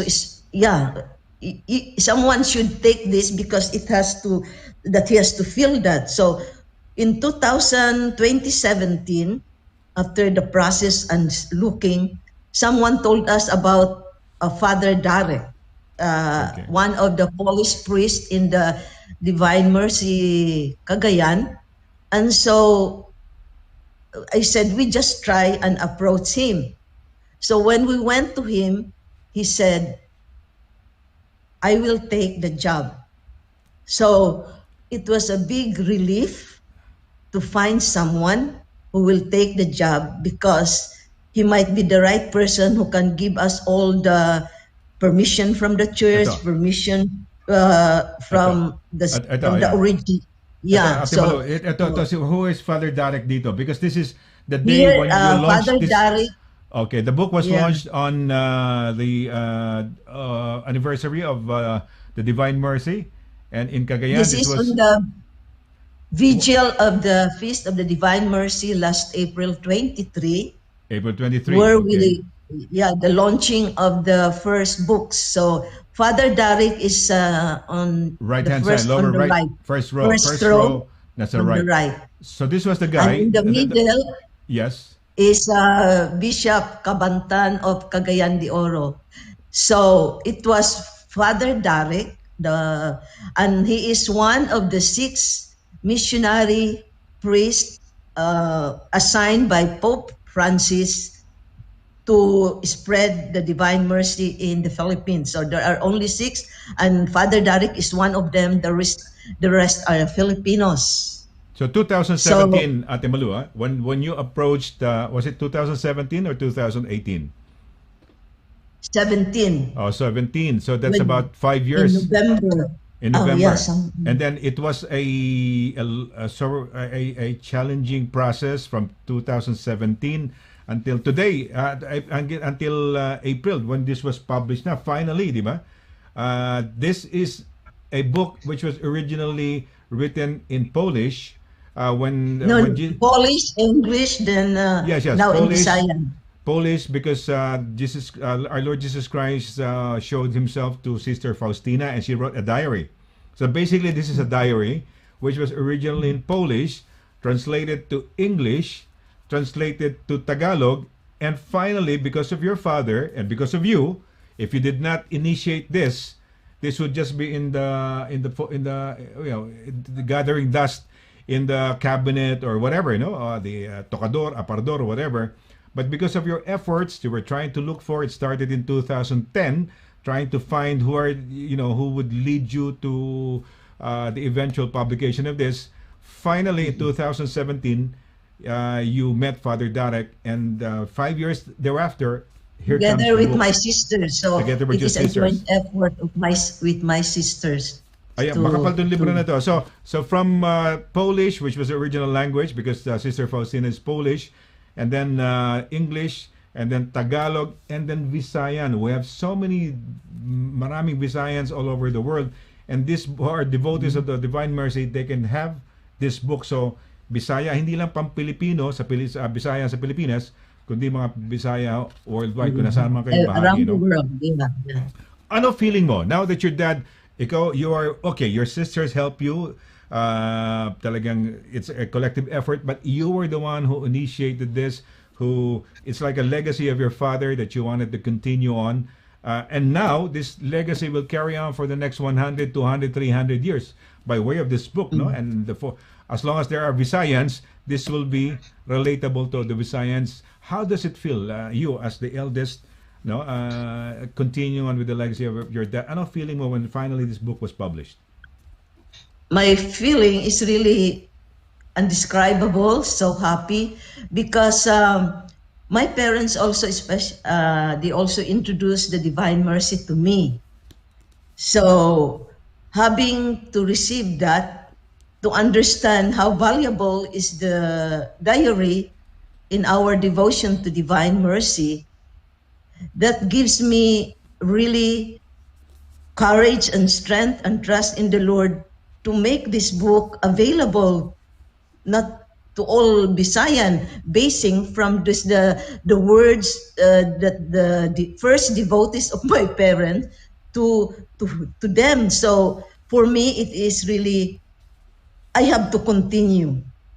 I just cannot let it just be not to recognize what Papa did. It is such, because this is not writing. Writing is easy, your own memoirs, but this is a translation of something beautiful that you cannot just let it be just in the cabinet. So my joy is I am so overwhelmed that it is a mission. So I really considered it as a mission, not for my personal, but me as that I also do the Divine Mercy apostolate where I am now. So that is part of the journey. Although your father, Solomon Pimentel, well, he's not my father, but I can feel your feeling because I can relate it to some, happiness, joys of when you take pride of anything in your life, for example, that you've experienced. So I can relate to that, and the feeling of your happiness mo, yung joy mo of having your dad's work done, published. I can feel the same, no? Yung happiness. I can feel your happiness, no? So, well, maraming salamat. How can they get in touch with? Where can they get this nga pala, by the way? Okay, so because these are the first edition diaries, so we endorse to the congregation of the Marian Fathers in the Philippines the care and everything about this diary. So being a custodian, they take care of how to make this diary available to all Visayas, Mindanao, and all Visayan speaking around the world. They will be the source of this diary. So it will be secured as of this moment in the Divine Mercy Shrine in Cagayan. So all the future public editions and reprinting will be at Cagayan de Oro Divine Mercy Shrine. But this book is international. This is Marian Press in Massachusetts, ang publisher. Okay. Pakita ko lang, So pakita that ko is lang. where that is Massachusetts. Direct that is where the mother house of the Marian Fathers. Yes, so- Sonny, before I forget. Yes, I Ate Milo. forget. This book is co-authored by Mr. Dominiano Esta. Okay. So Oo. he is not only the editor, he was not only the editor, but he finished what my father missed. Because maybe because of his eyesight, he thought he finished the whole diary. So it was through Bishop Jose Cabantan. He endorsed to Father Derek, Mr. Dominiano Esta of the Diocese of Malaybalay, Bukidnon as a biblical diocesan lay coordinator on this matter. So my father, I think, finished 85%. One book was missing, and it was Mr. Dominiano Ista who finished that and rereading and become complete, ready for publication. And it is really these three people are very important in the publication of this Divine Mercy Diary in the history of for Mindanao, for our Bisayan-speaking people. Father Derek, Bishop Jose Cabantan, and and Mr. Dominiano Esta. Without them, this book will not be in our hands now. But without you, this will not happen. Though 85% of the work has been done by your dad, hindi ikaw ang gumawa. It was your dad, so we salute him. But also you, without you, and without the three people that you But mentioned, God Bishop. uses God Maganda. uses His graces to people. So like me, He just used being an instrument, a channel that will be realized. So it is a spiritual legacy not only for the family, but for all Visayan speaking who can now have the access and availability of the diary.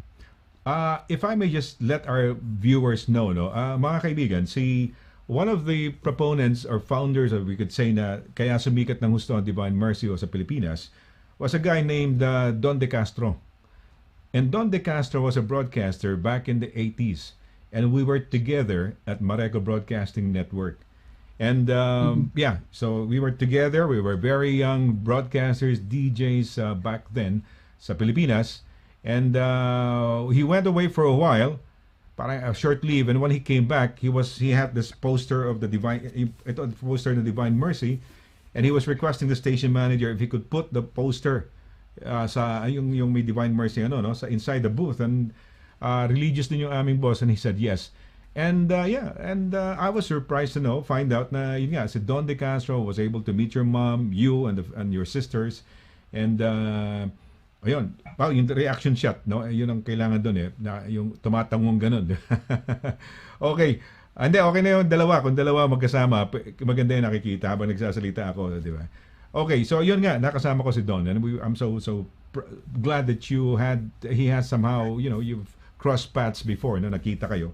And now this book has come into existence. Your mom has been a proponent of into the Divine Mercy movement. So mabuhay, no?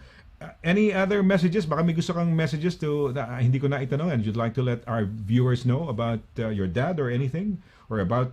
So those who are really... Di ba active ka sa... is there a Divine Mercy movement dyan sa Netherlands? Yeah, I started Divine Mercy Apostolate Holland since I was, the seed was planted by Papa and Mama. Okay. So I also started it here, and every year we celebrate the Mass in this cathedral. And Which these cathedral? are our Filipino... Yan. Oh, okay. Yeah. Harlem, Cathedral of Harlem. Yeah, so we continue our work, so we will not stop. And yeah, the Filipinos are very also devoted. So these are the priests, and in the middle is Ambassador Malaya, who is the Ambassador present. Malaya. Yeah, Ambassador Malaya. We had him on the show. Oh yeah. Oh, okay. Oh. So he was he was there also, and yeah, I was very happy about this book. So we have also our Filipino priest, Father Ruben on the first, and then Father Dennis also. So they were there, and Father Elfering, who was my first director or for the Divine Mercy when I started in 2019. Ayan. So you have Filipino priest pala dyan sa Netherlands, ha? Si Father... hindi, ito si Father Dennis. Dennis, not so long, bago lang siya. Pero ito si Father Ruben, matagal na siya, 15 years na dito. Kasi ang mga pari din dito sa Holland, kulang kami ng pari. So we have really to get some Okay. very Wow. happy. So, That's good. So ayan, and eventually you'll be receiving the books dyan, no? And so you will proudly display, yeah, I and still all of have your to members. receive my This my copies. first book. I'm so excited. Oh, ang kapal nito. This is about let me Yeah, see. that's why. About Yeah. 500, the last page is 570 pages more, ganyan. Makapal. And So it's my father did not make a joke when he translated that.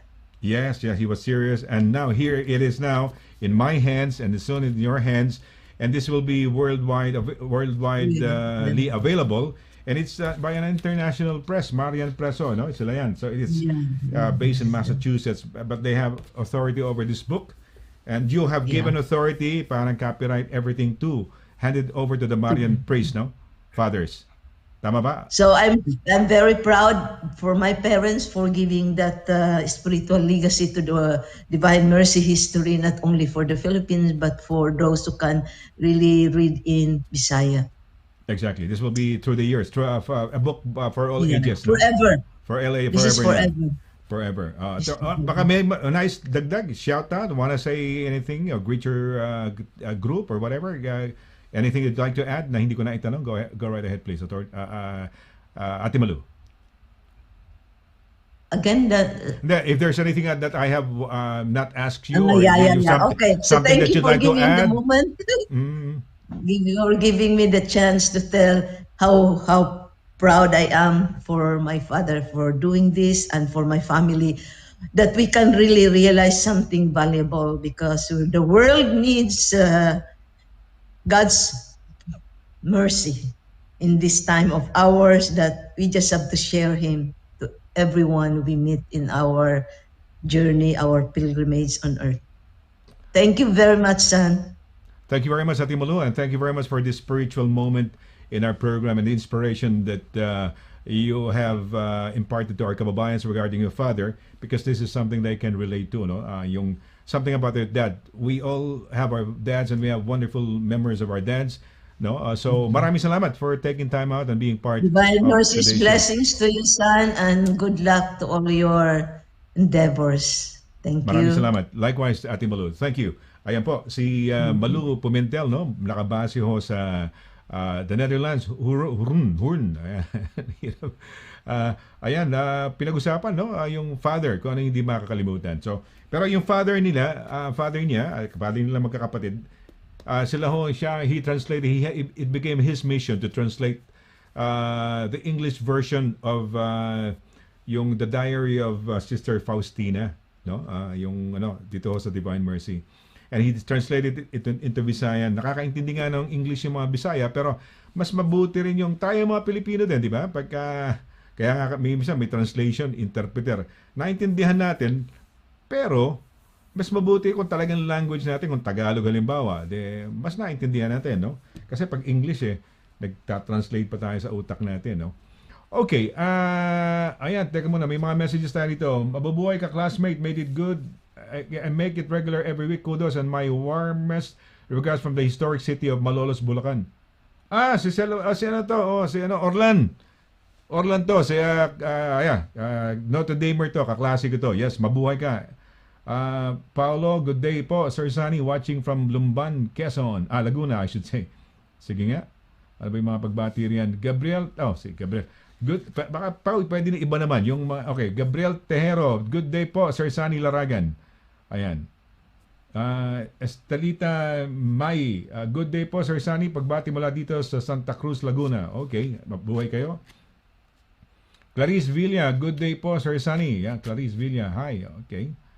Ayan, magandang buhay, Sir Sonny, watching from Laguna. Puro Laguna to sino to? Rudy Librojo, good day, Sir Sonny, to all special guests and to all happy viewers sa Team Librojo. Thank you. Hello po, watching from Naga City, Kamsur, Philippines, Aimee Badiola. Aimee, mabuhay ka, no? Magandang araw sa iyo. Ayan. Sino ba yan? Hello po, Sir Sunny. God bless and stay safe always. Rosemary Guban. MMS po, salamat. Marami siguro salamat sa host mula dito sa Nagoya, Japan. Uy, Tina Kano ba yan? Kano? Tama ba? Tina Kano. Tina, mabuhay, no? Thank you. Nasa Japan ka pala, no? Oh, yan. Rose. Uy, Rose. I know Rome. Rome Roque was my teacher. Really? Wow. Si Romelyn Roque ay kasama namin ano yan. Kami yung mga unang batch ng mga reporters sa Channel 5, no? Tony Velasquez, Sam Tongson, Martin Gonsalves, Joey Gilas, ako, sino pa ba mga reporter namin nun? Si Rome was a new reporter. Siguro, pumasok si Rome. Siguro, nauna ako Rome ng mga, hindi ko alam kung 3 months or 6 months, no? Romelyn Roque, nagkaroon siya ng master's. She went to, I don't know if it's the University of Chicago, kung saan nagkaroon ng masteral si Rome, no? Rome, kumusta mo kay Rome? We love Rome Roque, no? Mabuhay ka, Rose, ha? Yung utang mo sa aking coffee, ha? Ikaw, ha? Love natin yan, si Rose Clarinel. Kumari natin yan. Sino ba yan? Sino pa? Rose, talagang sinurpresa pa yung Rose, ha? Talagang ano, sige pa. Irene Duway. Ano ba kay Irene Duway? Congratulations po, mabuhay. Thanks, Irene. Sino pa? Rita, sino to? Rita Prongo Sanchez. Wow, proud of Cagayan de Oro City. Yes, Cagayan de Oro City. Sino to? Cañete Vilma watching from Naga City. Okay. Right. Oy, teka muna. Number 51. Senador ho. Astra Pimentel. No? Eto, close sa amin to. So, hindi na natin kilala hindi ko na babanggitin yung mga pangalan ng iba diyan, baka 'di ba? Yung mga dati nang naging senador, mga hindi ho natin kilala yan, hindi nyo kilala yan. Ito ho, close ho sa akin. So kung may gusto kayong iparating, pwede kong sabihin, Astra, Senator Astra, ganito, ito kailangan ng mga kababayan natin. So maipaparating ho natin direkta. Mas mabuting may kilala ka kaysa hindi mo kilala, di ba? Yung mga yan, sikat lang, artista, anak ng mga dating artista, anak ng dating presidente, anak ng dating mga congressman, anak ng mga ganun eh. Pero ito, mas mahusay ito. Ito si Astra Pimentel. Okay, siguro diretso na tayo sa sa susunod natin. Alam nyo, Lea Salonga sikat na sikat sa Pilipinas. Si Rachel Ango sikat na sikat yan sa Pilipinas. Pero nandito sila, eventually umuwi na si Lea Salonga at nagpunta ng Amerika. Pero dito lalong tumaas ang kanilang mga career and they made a lot of money here. Pag sinabing pounds, malaki pera dito, no? So, we will talk about, meron tayong taga-Naga at taga-Camarines yata ito eh. At, pagka tinanong mo siya, ano mga favorite mo? Mga Broadway, mga musicals, mga Disney theme songs, gano'n, no? So, parang musical, parang theater. So, pag pinag-usapan yung theater, syempre, saan pa ba pinakamagandang theater? Dito sa London, yung West End. So, maging West End singer sa UK. Dream mo rin ba? Marami hong may dream dyan. Sila ba yung saglit na nagkaroon ng performance dito? Si Bautista, I forget his first name eh. Yung about Imelda Marcos. So, ayun. Tawag dito na gusto niya rito. Talagang nag-audition pa yata. Pati si Christian Bautista yung Pilipinong singer. Nagpunta rito. Nakaamoy siya ng audition. Nagpunta para mag-audition. Ngayon, punta tayo naman from Horn. Una, nanggaling tayo Manila with Marga Ortigas. From Marga Ortigas, we went to Horn. Sa Horn tayo, di ba? Sa Netherlands. Ngayon, punta naman tayo ng Camarines sa Naga. And let's say hello to Sharmel Badiola. Sharmel, magandang good evening ba dyan sa Pilipinas? Sa Naga? Magandang gabi sa'yo. Good evening po. Hi, good evening. Good evening sa'yo. Good evening. Ilan taon ka na ba? How old are you now? I am 15 years old po. 15. Sa taga-Naga ka ba? Mismo Naga City? Yes po, Naga City, Camarines Sur, Bicol Region. Aba, kung 15 years old ka, nandyan ako mga 9, 10 years ago, 11, 10 years ago. So ilang taon ka noon? 5 years old. Siguro po, yes po, mga nasa dyan pong age range.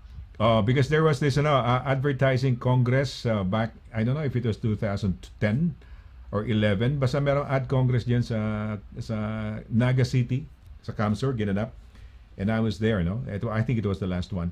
Anyway, love of singing, talagang hilig mo bang kumanta? Ano mga, tama ba yung sinabi ko, mga Broadway songs, mga Disney songs ang paborito mo? Yan nga ba talaga? Yes po, I've been a really huge fan po talaga of Broadway and musical songs ever since. And talaga pong ina-admire ko po yung mga performance po talaga ng mga most artists. And pinafollow ko po talaga sila and pinapakinggan ko po yung mga songs. And minsan pinaperform or pinapractice ko rin po sila. Nakakatuwa, no? Because I would think of young people like you, young, no?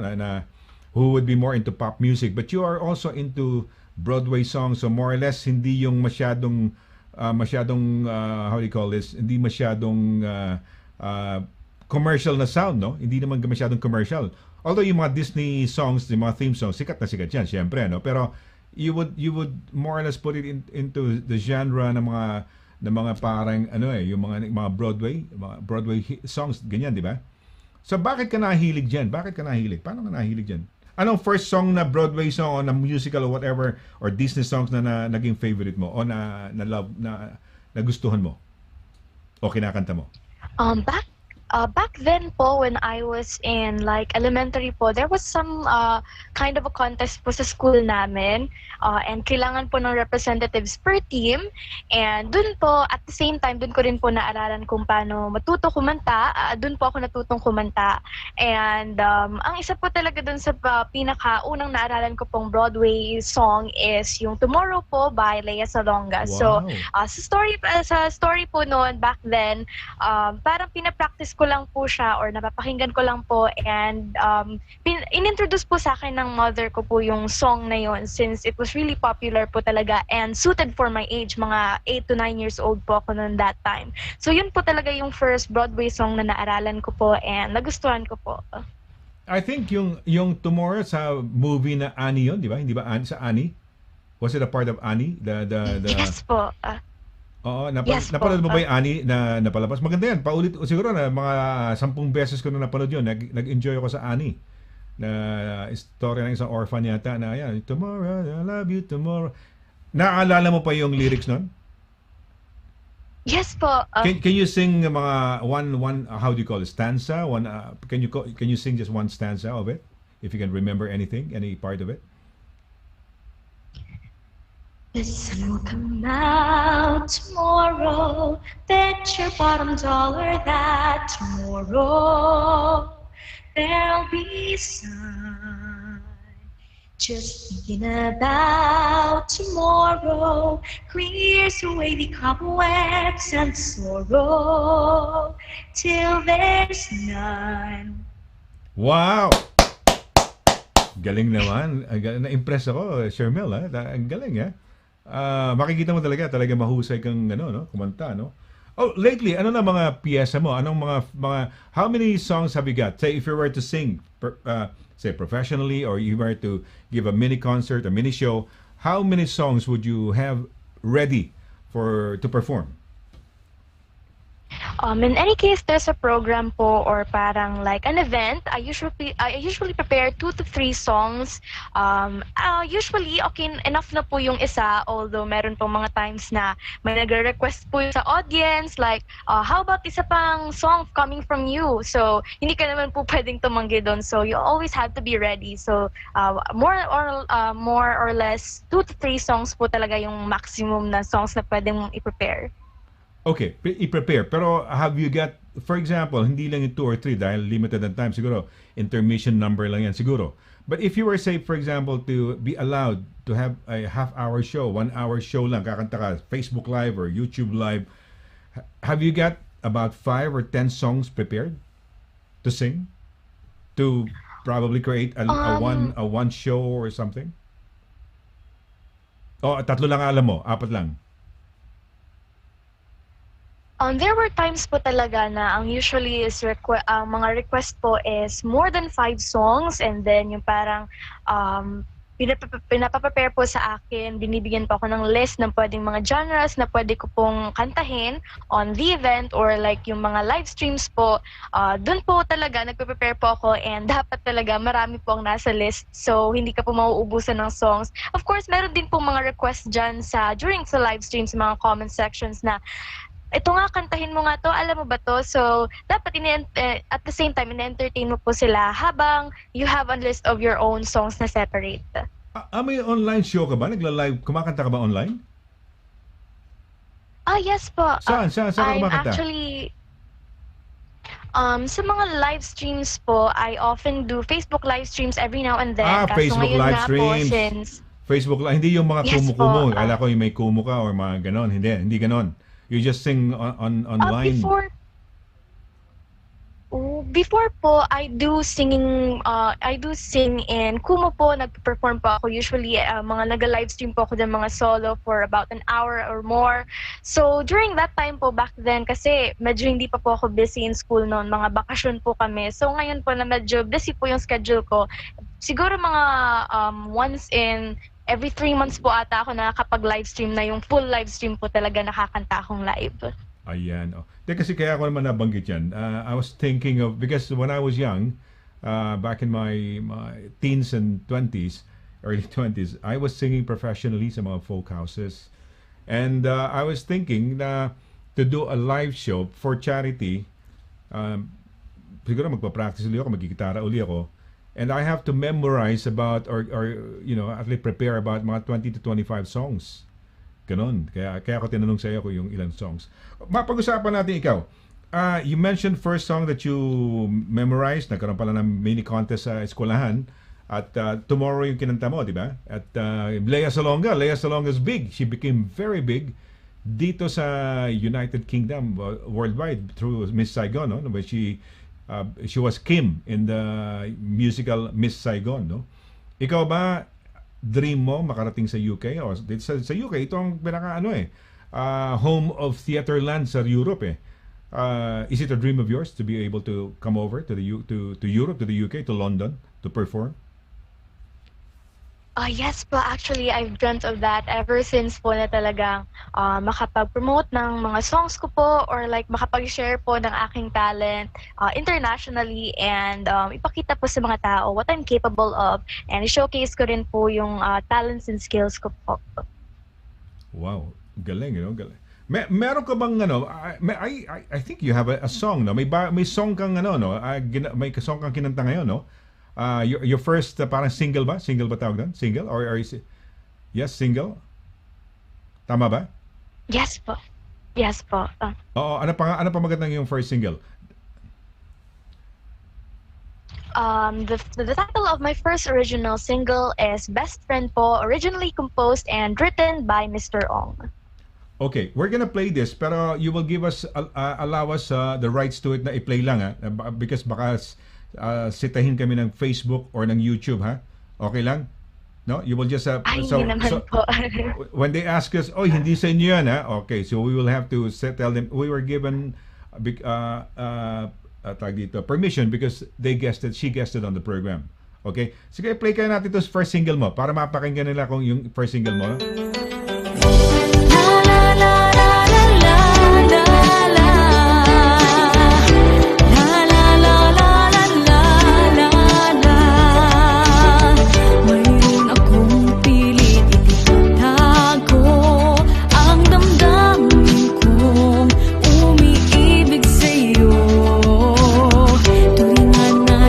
Magkaibigan lang, hindi ko akalaing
Ganda naman ang song, no?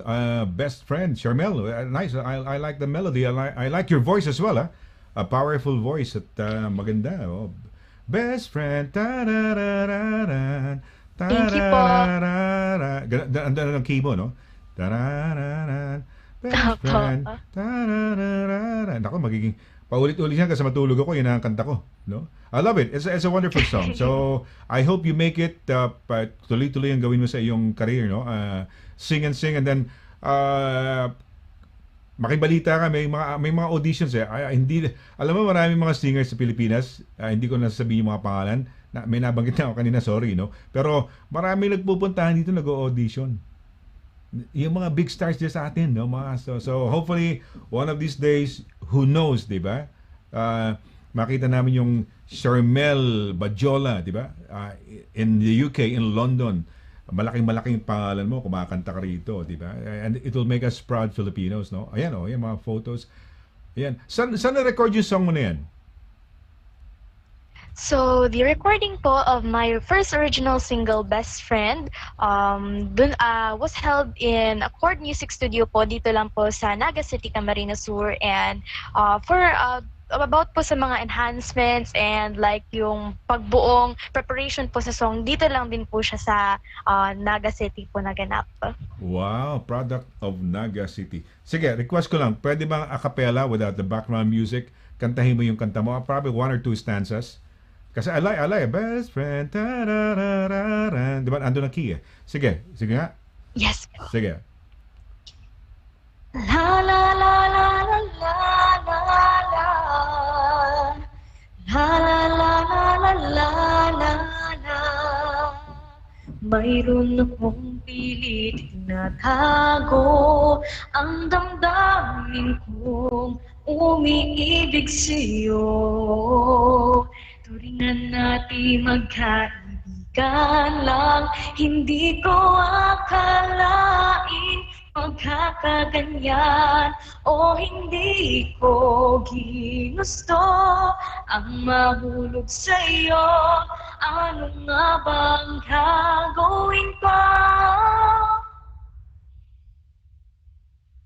Mas maganda pa yung live. Okay naman yung same, pero walang pinagkaiba. Meron kasi iba, pag pinakanta mo na ng live, parang hirap eh, no? At saka parang sintonado.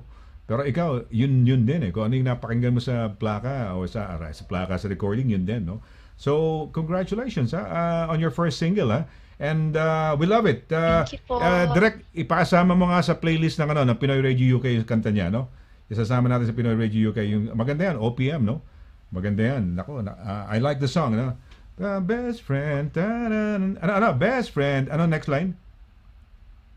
Oh, aking best friend. Oh, aking best friend. Ta-da-da-da-da-da. Ganun, diba? Ta-da-da-da-da-da. Okay, wow. Okay ba tayo, Pao? Okay tayo, direct, no? All right. Okay. Well, I'm so proud of you. I'm so proud of 15 years old ka lang, di ba? 15? Tama? Yes po. You've got a very Thank you powerful po. voice, matured na matured.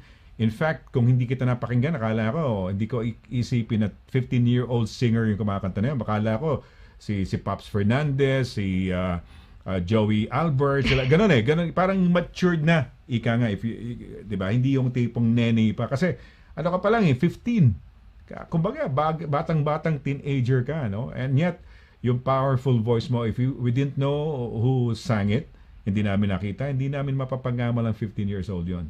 So, ibig sabihin nun, mahusay ang boses mo. Well, I like your voice. Honestly, it's very, very powerful. Mahusay yung kanta mo. And maganda yung melody-wise, maganda, no? And maganda rin, best friend.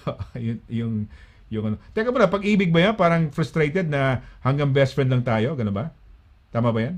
Yes po. Parang ganun po yung story ng song. Yun po yung tinatry na i-convey ng lyrics na parang ayaw mag-confess po nung character sa story since ayaw niyang masira yung friendship po nila. Okay. Best friend. Tararan. Puro best friend na lang siya, no? Ako, sakit sa puso nun. Masakit siya pag nakakita kayong best friend mo na yun, meron ng boyfriend o girlfriend, di ba? Parang, wow, sakit, no? Parang sana ako siya, di ba? Pero maganda rin yan. Friends, in fact, paggawa ka ng second song, nagkatuluyan na sila dahil mas mabuti yung sasagot naman yung niligaw. 'Di ba siya, yung viewpoint niya parang ayaw niya sabihin yung na mahal niya dahil best friend nga niya, 'di ba? Ayaw niya paalam, 'di ba? Ngayon, ipapaalam yung isa naman ang next song, yung viewpoint naman ng sumagot na ako'y maligaya dahil nagsimula lang tayo as friends pero naging tunay na parang ganoon, mas mabuting mahalin yung best friend or something like that, no? Ayan, no. Minahal ko ang next title naman, minahal ko ang best friend ko. Ayan. At least kung sino naman yung sumulat, si Tom Ong ba? Sino ba sumulat niyan? Si Mr. Ong po. Oh, Mr. Ong, ayan, no? So meron ka ng next lyrics na song para sa next song, ha? Yung nagkatuluyan naman. Ganun. Okay, di ba? Maganda 'yon eh, maganda 'yon. Okay, Sharmel, baka meron kang gustong i-shout out and messages or hindi ko na itanong sa iyo, you'd like to probably add on or convey to our listeners, to our viewers. Baka meron ka bang nais dagdag do sa ating interview o na gusto mo iparating sa ating mga kababayan. Go right ahead, please. Yes po, of course. To start off, I would like to greet my parents po and siblings na nakikinig po and nag-tune in po sa live stream po natin today. Ayan po, good evening po sa inyo and also to my relatives, cousins, and friends, and also to Chelsea and to the composer of my first original single, Best Friend, Mr. Ong, and yes po, for a little spoiler and announcement na rin po, actually I'm preparing for my new single, although medyo iba po siya sa kwento ng Best Friend. Hopefully magkaroon po ng parang magkaroon ng extra chapter yung continuation ng Best Friend. But for now, we're currently preparing for another song and hopefully everyone will listen to it once it's released really soon. Thank you so much po for having me as one of your guests po tonight, and good evening po once again. Yes, and congratulations sa yung first single, no? Let us know about your second single, no? Yung so Best Friend yung kasunod naman, no? Pero syempre hindi mo muna sabihin kung ano yung title niya, no? Pero Best Friend, merong isang kanta na ganyan din eh, kaibigan lang pala, kaibigan lang pala. So yeah, okay yan, maganda yan. Okay, alright. So, pero ikaw, last question, siguro parang personal question ka. Ito, ikaw ba'y meron ng sweetheart? Yes po. May sweetheart ka na ba at 15? Are you allowed to have a boyfriend? Hindi po pwede. Mapapagalitan po ako ni mama. Pero yung mga po, wala po talaga. Wala pa, okay. Wala pa. Hindi, okay lang. Tinatanong lang natin kasi, syempre, love song tong Best Friend, di ba? So, okay. Parang si Sharon Cuneta, yung first song, Mr. DJ, can I make a request? I think she was 14 years old when she sang it. Pwede ba tong love song ko? Sana it was talking about a young 14 girl singing about a love song, about falling in love, or parang ganyan eh, yung Mr. DJ. Yun. Pero 14 years old si Sharon Cuneta. Kilala mo si Sharon Cuneta, di ba? Yes po. Yun. Si Sharon Cuneta. And yung lyrics ng Mr. DJ, although the song is like nagre-request ka sa DJ, sa disc jockey ng song, pero it was like she was in love, falling in love, mga ganun eh. At 14 years old. So, ayan.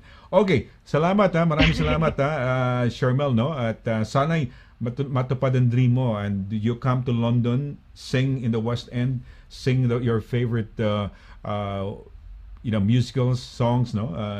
Dito at yeah, looking forward, no? At and as of now, I can say and I can tell that you have a very good singing voice, no? Maganda yan.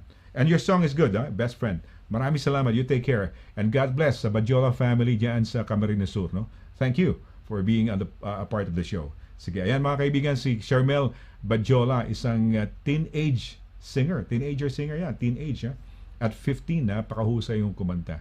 So, ayan, mabuhay. Well, I guess, yan muna. Pero siguro bago tayo magpaalam, direct, sino yan? Cañete Vilma watching from Naga City. Vilma Cañete, mabuhay ka, no? Ayan, ako, mabuhay kayo. Sige, bigyan ako, mabilis na ako, mga pagbati natin bago tayo magano. Malayo mararating ni Miss Sharmel. Yeah, totoo yan. John Brian Oliveros, totoo yan. Mahusay, no? May power na eh. Yung boses lang niya, wag mong makita. Well, syempre maganda, she's pretty, no? Pleasant looking naman. Pero pakinggan mo sa radyo. Ang galing, very, very powerful, no? Amy Bajola, thank you so much, Filipino TV Europe, for guesting Charmel tonight. Yes, of course, no? Amy, walang, it's an honor, no? We're so glad having her as well. We're so proud of having a very talented young girl, young woman, yan, no? On the show. Kenyette Vilma, amazing voice, amazing talaga, mahusay talaga, na-amaze ako. Chelsea May Sambo, Press Claro, very nice, thank you. Sino to? Si Aids Simando Galing, okay, thank you, magaling talaga, no? Mahusay talaga. Nakakatuwa si Charmel. Totoo yan, galing from my heart, no? Me being a singer before, ano ba? Hindi singer na mahuhusay yung mga folk songs, kasi pag folk songs, mga country songs, okay lang yan eh. Alright, bago ho kayo, malapit na ho eleksyon, ha, mga kaibigan, tell your friends about this, no? Ito ho, sa Senado ho, number 51 ho ang number 1 niya. Iboto ho natin siya, no? Si Astra Pimentel. Play nga natin yung kanyang political jingle, direct, no? Ito ho, panoorin natin. Astra Pimentel po, bakuna ninyo sa Senado. 51 sa Senado ihalal. Si Astra Pimentel hanga dating kapakanan. Para sa pag-asa ating katatagan. Astra Pimentel para Senador 51. Astra Pimentel, Astra Pimentel, Astra. I endorse senatorial candidate Astravel Pimentel, believing that she has the qualities that we need in our nation's leaders. 51.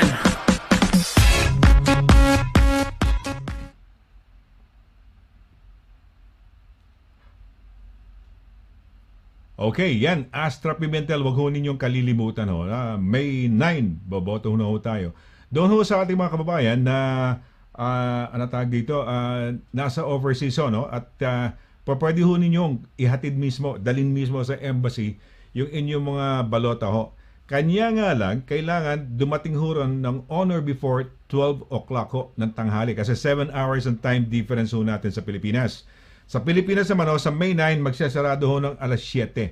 So sabay ho yan, no? Synchronized ho yan. So kailangan, Philippine time alas 7, UK time alas 12 ng tanghali. So pwede pa rin ho. Baka mapasyal kayo ng London ho sa May 9, dala-dala nyo, balota nyo, kailangan bago mag alas 12 ho ng tanghali, naroon na ho ang inyong mga boto. Naibigay nyo na ho, naisurrender ninyo. Okay, well, I guess it's time for us to say goodbye. Nako, napakahaba ho ng show natin pero okay lang ho. Hindi ho maganda pakaramdam natin dahil yung ating kasama merong kumbaga hindi ho rin maganda no? May kalagayan, may ubo, may sipon, may ganyan, no? Siyempre, maski paano tayo ho'y naapektuhan ng konti, no? Kaya't yung boses natin buti na lang medyo naka-recover kaagad. Maraming luya lang ho. Luya, tsaa na may kalamansi, ganun lang ho ang aking ginagawa. Wala tayong magagawa. As much as possible, I don't want to take antibiotics. No? Hindi ako nagte-take ko ng antibiotics kaya hanggat maaari. No? So yun, ginagawa ko mga luya-luya, mga kalamansi, mga tsaa lang dyan. No? Kaya ganun. Okay, well, I guess it's time for us to say goodbye. Nako, hope you guys had a wonderful time with us. Very interesting ho yung ating mga nakasama ho rito. Marga Ortigas, pag sinabi niyo Marga Ortigas ho yan. Yan ho yung isang broadcaster, Al Jazeera, CNN, GMA, ABS-CBN. Marami hong pinagdaanan, no?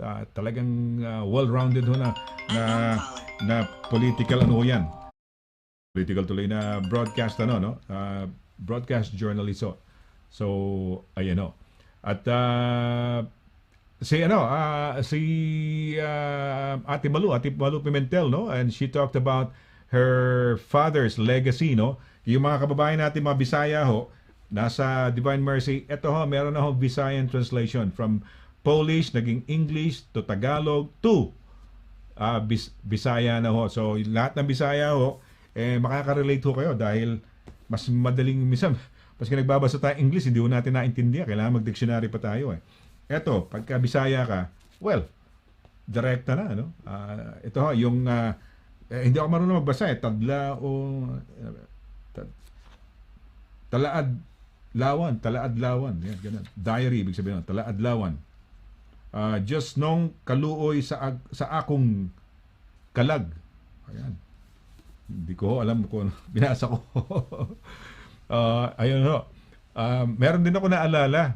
Alam nyo ba, yung Department of Agriculture sa Amerika, sa Hawaii, merong Ilocano, tag dito,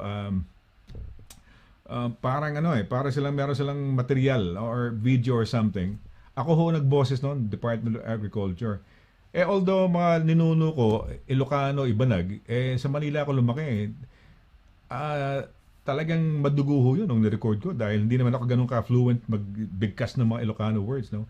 Pero sa akin, boses ko yun sa Department of Agriculture sa Amerika ho, no? Sa Hawaii-based. Ayan. Okay, well, I guess it's time for us to say goodbye. Maraming salamat nga. Yan, nagpapasalamat nga ako kay Marga Ortigas, kay Ate Malu Pimentel, and kay Charmel Badjola, yung teenage singer. Napakahusay. Meron siyang bagong single. Check it out, no? Best Friend, no? Maganda melody, maganda rin yung kanyang voice. I like the power of the voice, no? Very powerful, no? So maraming salamat to sa kanila at syempre sa ating director, no? Si Paula Patricia Perez, no? Maraming salamat, Paula. Ayan, napakahusay. At kung wala tong si Paula, pero mababa yung audio ko, ba't ganun? Hindi umaabot ng dilaw. Direct. Hindi umaabot ng dilaw. Hanggang dun lang yata. Baka, ayan. So, sandali. Hindi nating maiakit na ng, todo na ron. So, master na siguro tayo. So, master na tayo. Direct. Okay. Asa na ba yung master natin? Nakatodo na rin ba? Ba't ganun? Okay. Kulang pa ng audio. Anyway, yan. So, sa ngalan ni Direct Paula Perez, ito po si Sonny Laragan nagsasabing thank you very much sa inyong pagsubaybay dito po sa pagbabalik ko, no? New season officially na ngayon, 2022 season ng The Sonny Laragan Show, no? Let's do it again next Wednesday. And watch out for some very interesting people on the program, no? So, kita-kita ho. Till then, take care, God bless, and goodbye. Bye! Mula sa kabisera ng Inglaterra, sa puso ng Britanya, London, UK. London, UK. Ito ang Channel Philippines Network, Pinoy Radio, UK. Pinoy Radio, UK. Sumasayang papawid, 24 oras. 24 oras. Buong linggo. Sa www.pinoyradiouk.com.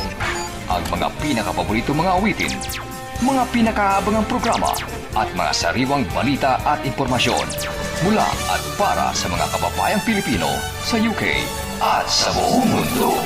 Pinoy Radio UK.